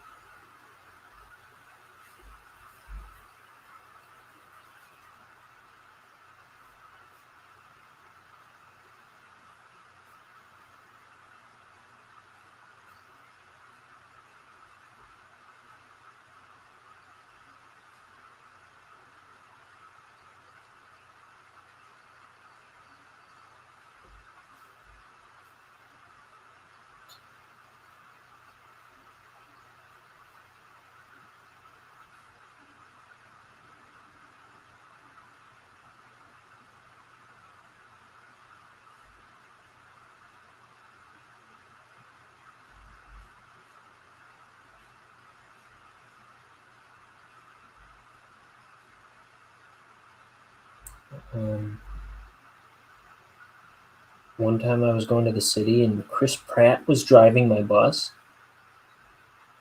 No, I'm just kidding. It's a lie.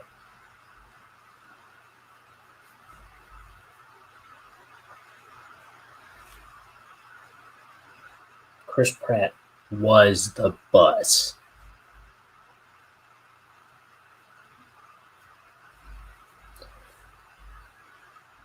Chris Pratt? Some say Chris Pratt still is a bus.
And look, the trapworm catches.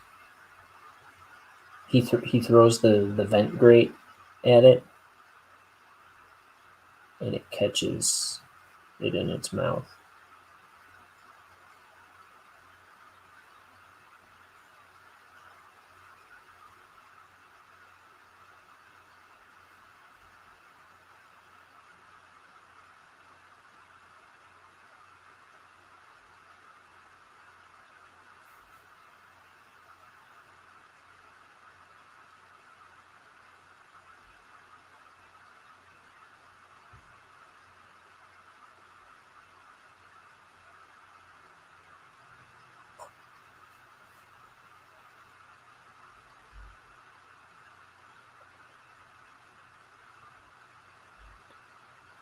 It's about 9 o'clock.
Okay.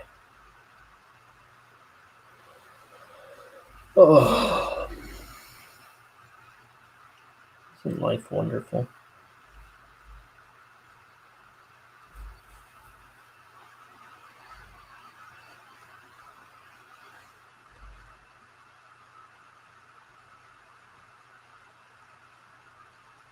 I was even telling myself that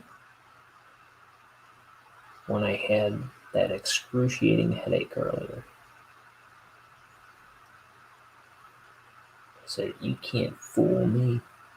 I know how great life is."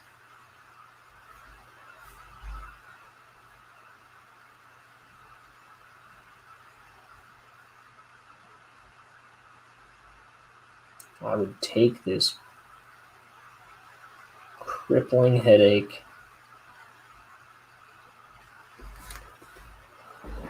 over having no head to ache any day.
Okay. Here's this chain collar. Make it a little wider.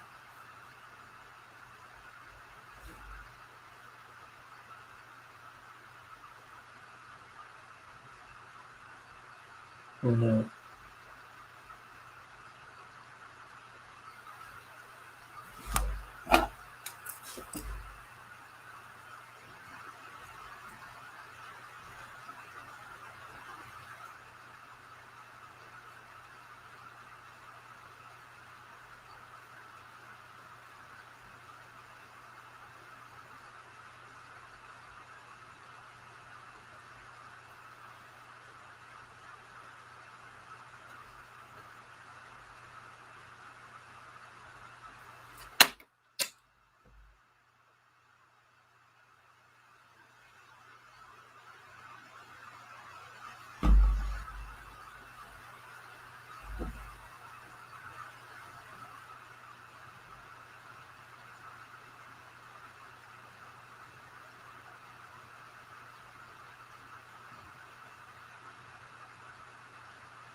I'm going for 2 hours on this one.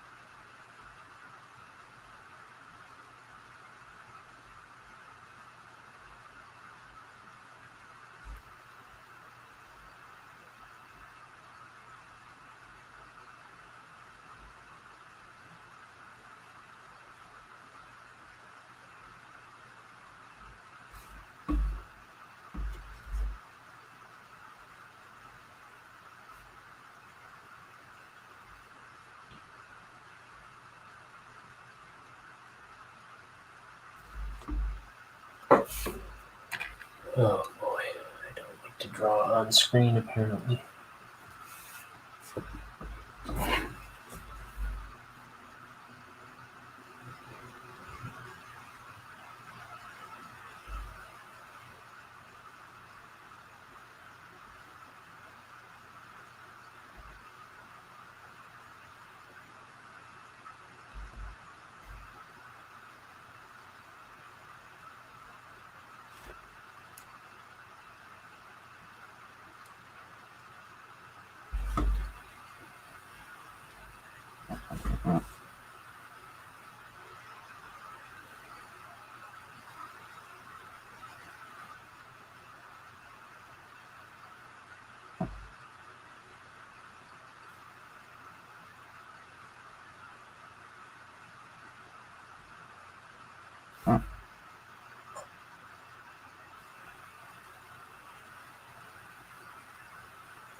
Yeah, when I met Dan Harmon, I was talking to him about Justin Roiland, because I was a big fan of all of Justin Roiland's stuff on Channel 101. And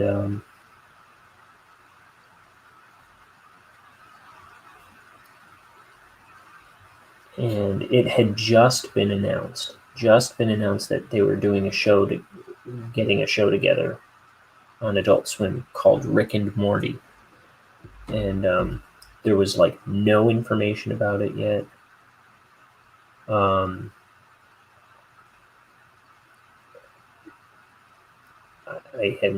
was looking for like interviews and stuff about it, and you couldn't find any information about it.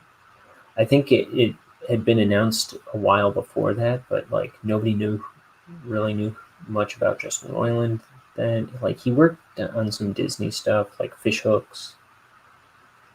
I think he had a small part in Gravity Falls at that point, but I mean nobody was talking about it yet. I don't think. I remember I couldn't find much information than a loose description of, what it was. And I brought up Justin Roiland, and I was talking about him, and Dan Harmon was like, "Oh yeah, what do you know him from?" And I was just talking to him about all his Channel 101 stuff, and he was just telling me like, yeah, Justin's about to explode. Like he's just like this crazy, funny, interesting guy, and like I think the world's about to find out who he is, and it's going to be amazing. The world is going to love Justin. And I was like, yeah, like I can't wait for him to become like a household name. So if you've ever seen, like, check out some Justin Roiland stuff on Channel 101. What did they do?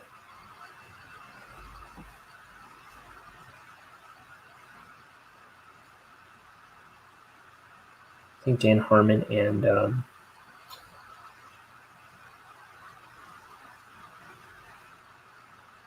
Justin are both in this thing called The Most Extraordinary Space Explorers Ever, or something.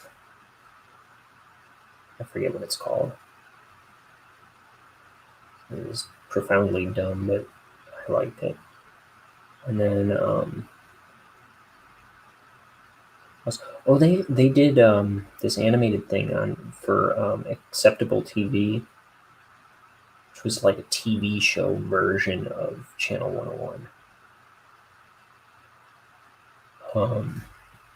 Where they did an animated thing called Mr. Sprinkles. And they also did another one called The Unmarketables, which were really Those were really good. I think the Unmarketables didn't even air.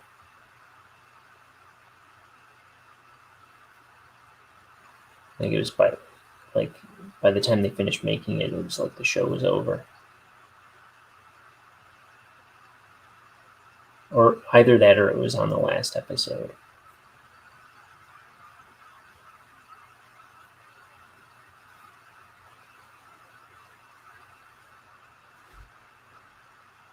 If you go to Justin Roiland's JustinRoilandTV.com, I think it's called, his website, you can see one of my favorite things is his Relative Insanity, which was a TV pilot he made for Fox.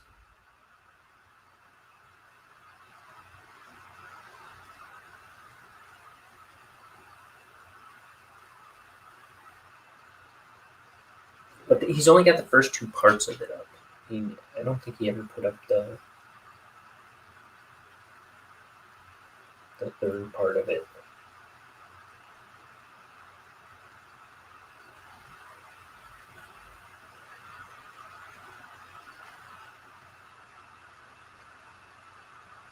Yeah. Oh, who I'd really like to meet, I guess, Justin Roiland. What am I trying to say? Rob Schraub. I would really love to meet Rob Schraub.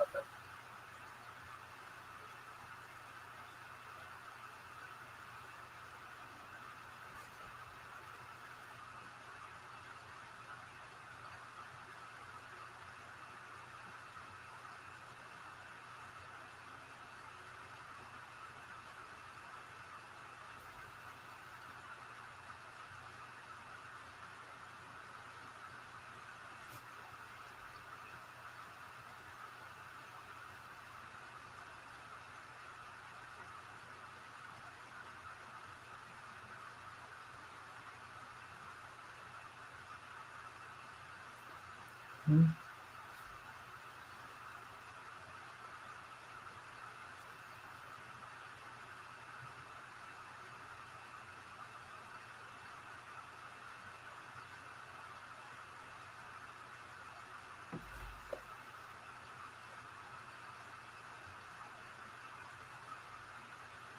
try and finish this fairly quickly.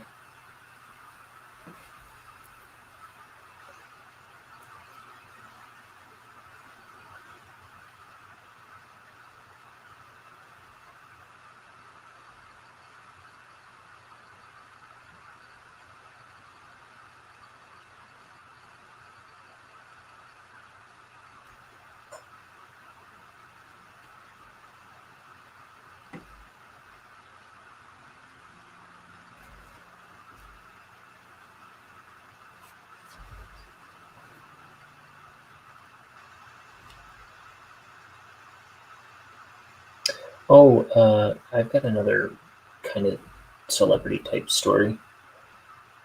When I met the executive for Cartoon Network, he was just doing like a portfolio review of me. And the guy I was talking about earlier, Matt, my roommate's brother, he was in the room when that guy was reviewing my portfolio, so I mentioned that this Cartoon Network guy, he wanted to see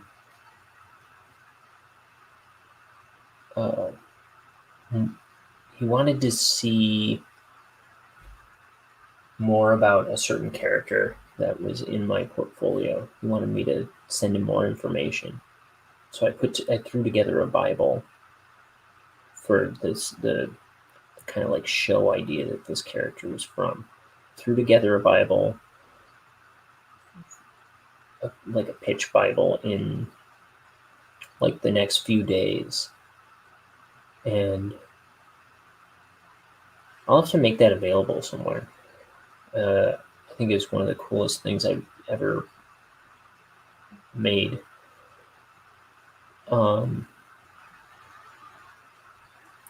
And I just never heard back from the guy. But I was kind of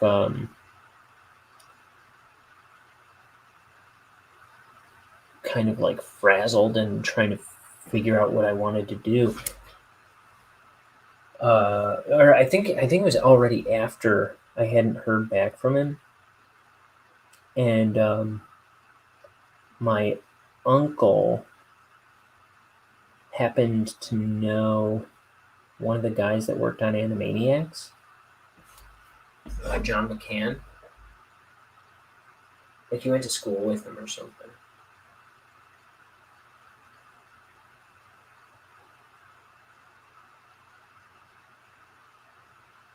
Let's see.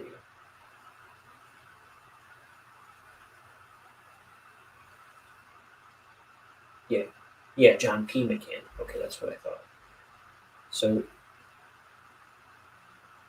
and he worked on Freakazoid, Animaniacs, Pinky and the Brain, all those Spielberg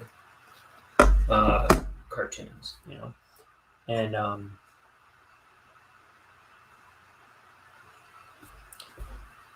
I guess apparently my uncle knew him and sent me his email, and I was emailing that guy back and forth about the Cartoon Network executive and like what I should do and like why I hadn't heard from him maybe. And he was just giving me advice, and he was very kind to me. And he added me on LinkedIn as well.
Oh.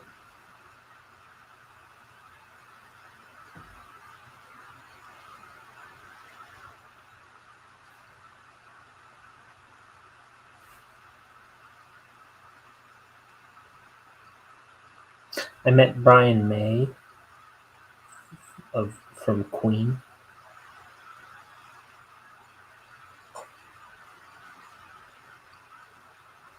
I had to be 11 or something. I was pretty young. My dad was a huge Queen fan growing up.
Last night was very fun.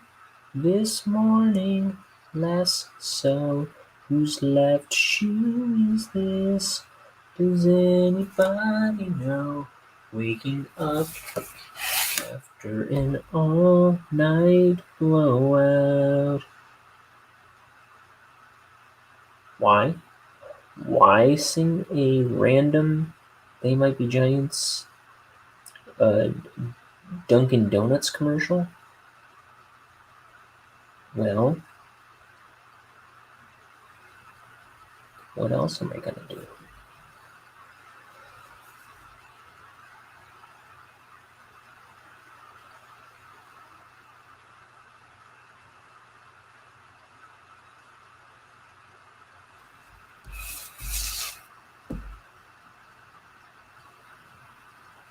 All these anime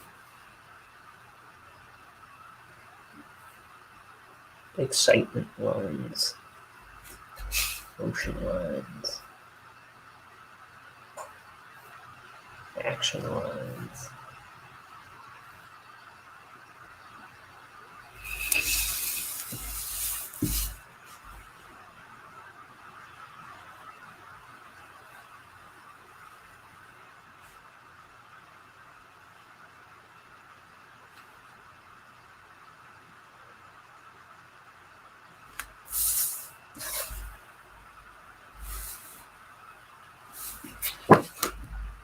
Okay.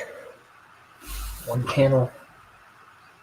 I'm about to start the next page on beat. We're coming up on 10 o'clock soon.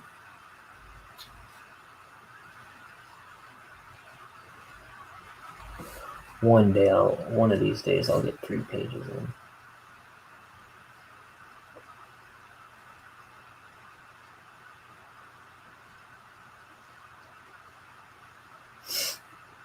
I'm gonna have to.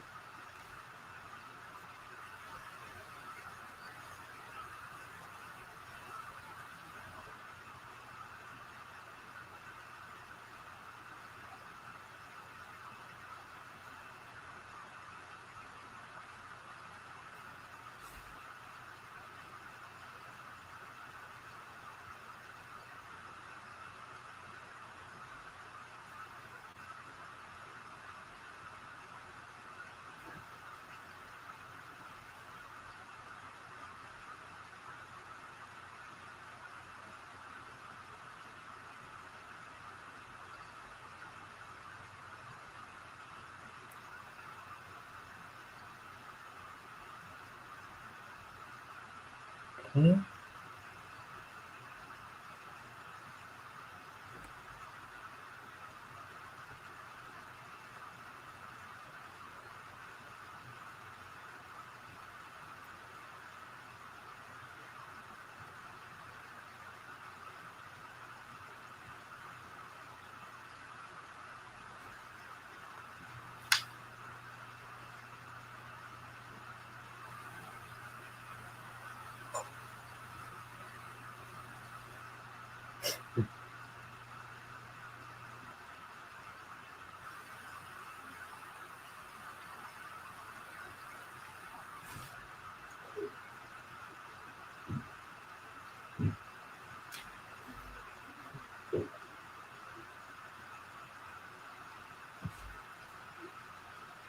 Little gums shown.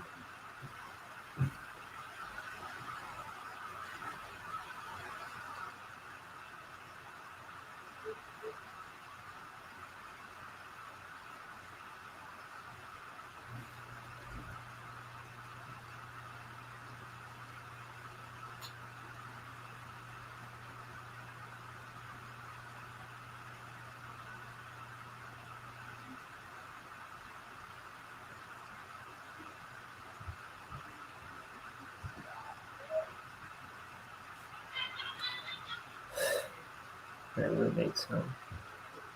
My roommate Lindsay is home, and I think she's here with her buddy, cracking up about something.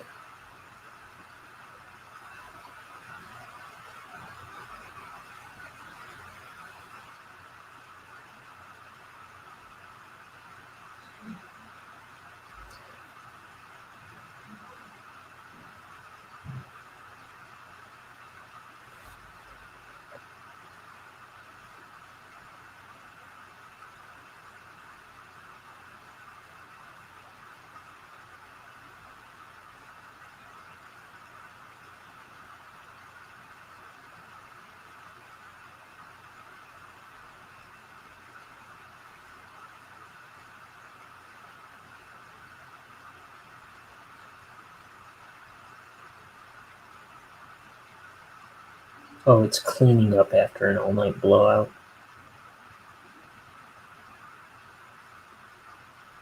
I just remembered. Cleaning up after an all-night blowout.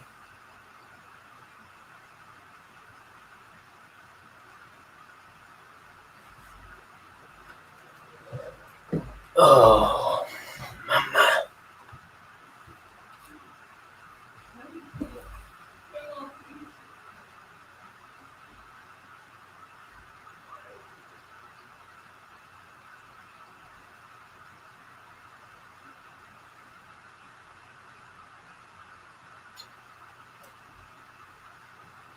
Now I'm thinking about voice actors I'd like to meet. Because I'm a huge voice actor guy. Love voice actors. I'd love to meet Charlie Adler.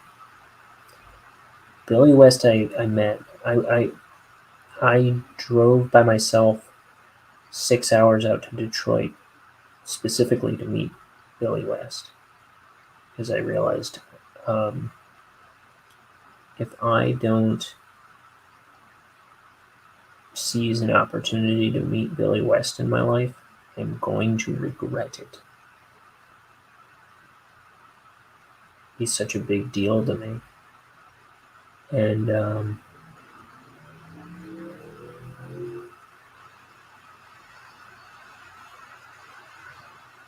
I'd like to meet Charlie Adler. That would be really cool.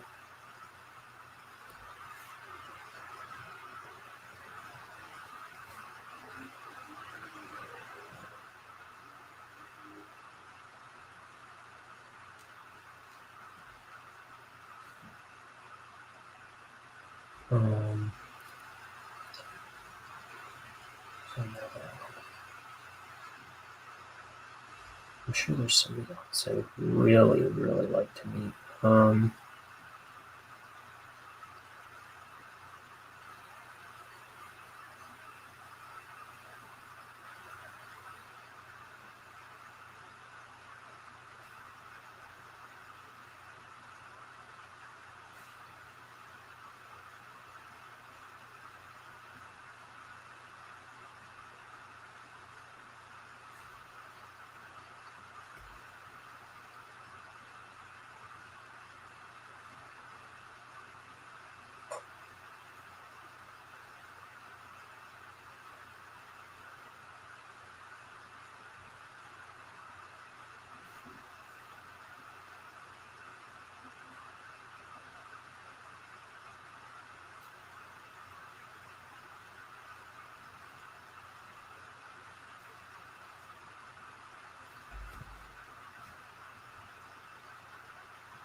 There's a bunch of bands I'd like to see someday that come to mind. Yellow. I love Electric Light Orchestra. They are just amazing. I'd like to see Marcy Playground, the Toadies.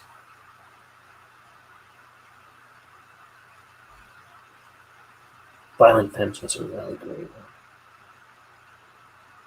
That was one of my favorite shows.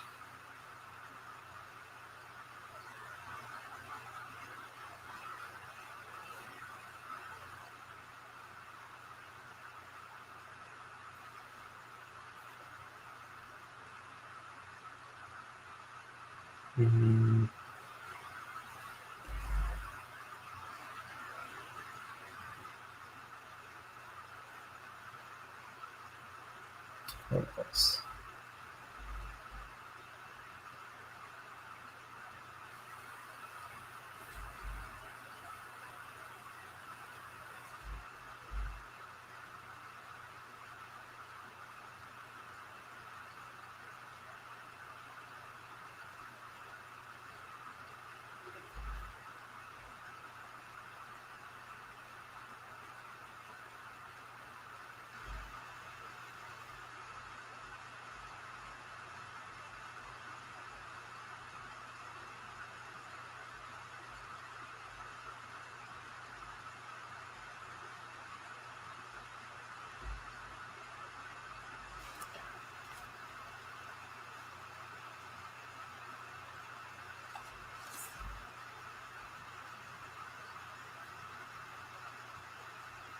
Mm-hmm.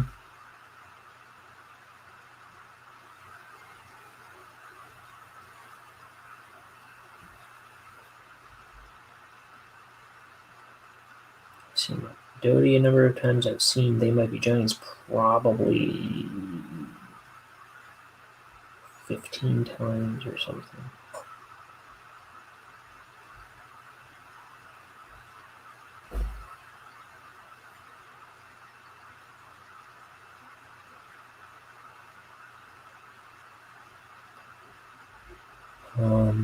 Local H I've seen a bunch.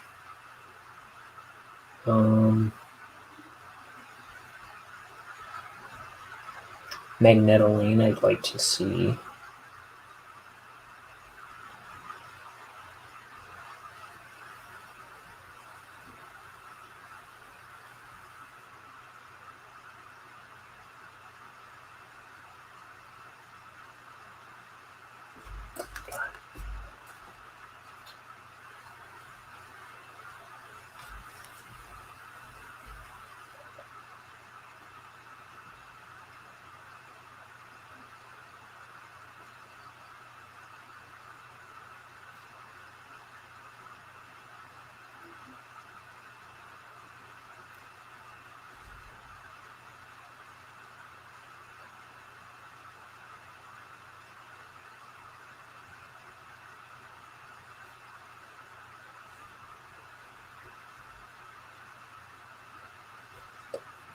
Um,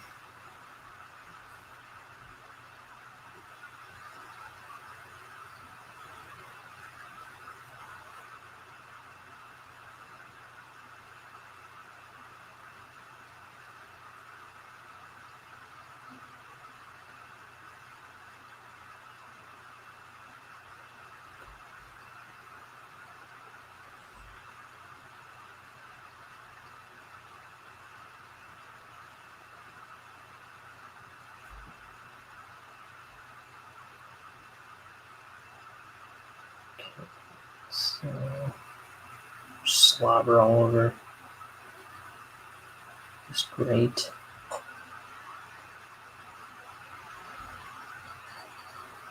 Like, don't get ahead of yourself. It's okay. I wouldn't say great.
Man, I don't know what to talk about. My mind's just doing nothing.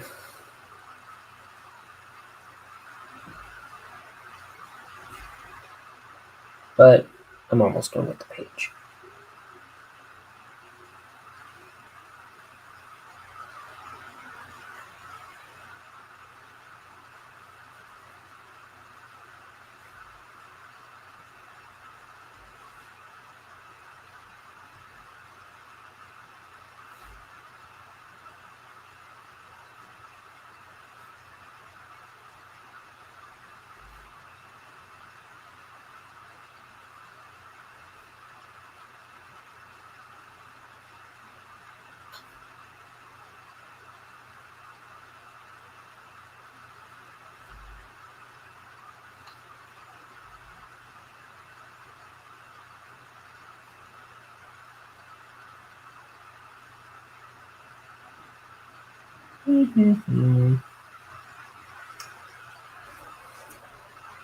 Oh man, what time is it? Is it 10 yet? No.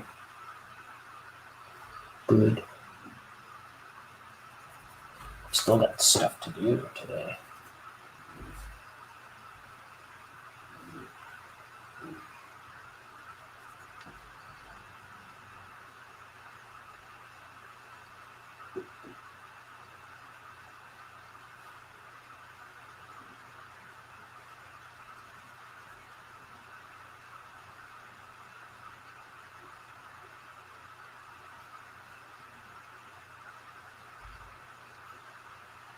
Okay, let's get the heck out of here. So here's the page, page 66. And now, one page ahead of schedule. I need to get something like 6 more ahead of schedule. Ugh. Mercy. Ugh. Okay. Calling it a night on YouTube. Whoa. Okay. We're calling it a night on the old YouTube. Bye, everybody. Is that shadow or is that just my misshapen forehead? Misshapen. Alright. I'll be back at some point tomorrow. I'm not even sure. I was trying to see what I have going on tomorrow, and I couldn't see what my schedule was. So I'll be on at some point tomorrow. I gotta find out when. I think tomorrow night I'll be doing a page. So yeah. But in the meantime, I'm calling it a night. Goodbye, guys. I appreciate your checking me out. Be good. Be bad. Be both. Bye, everybody.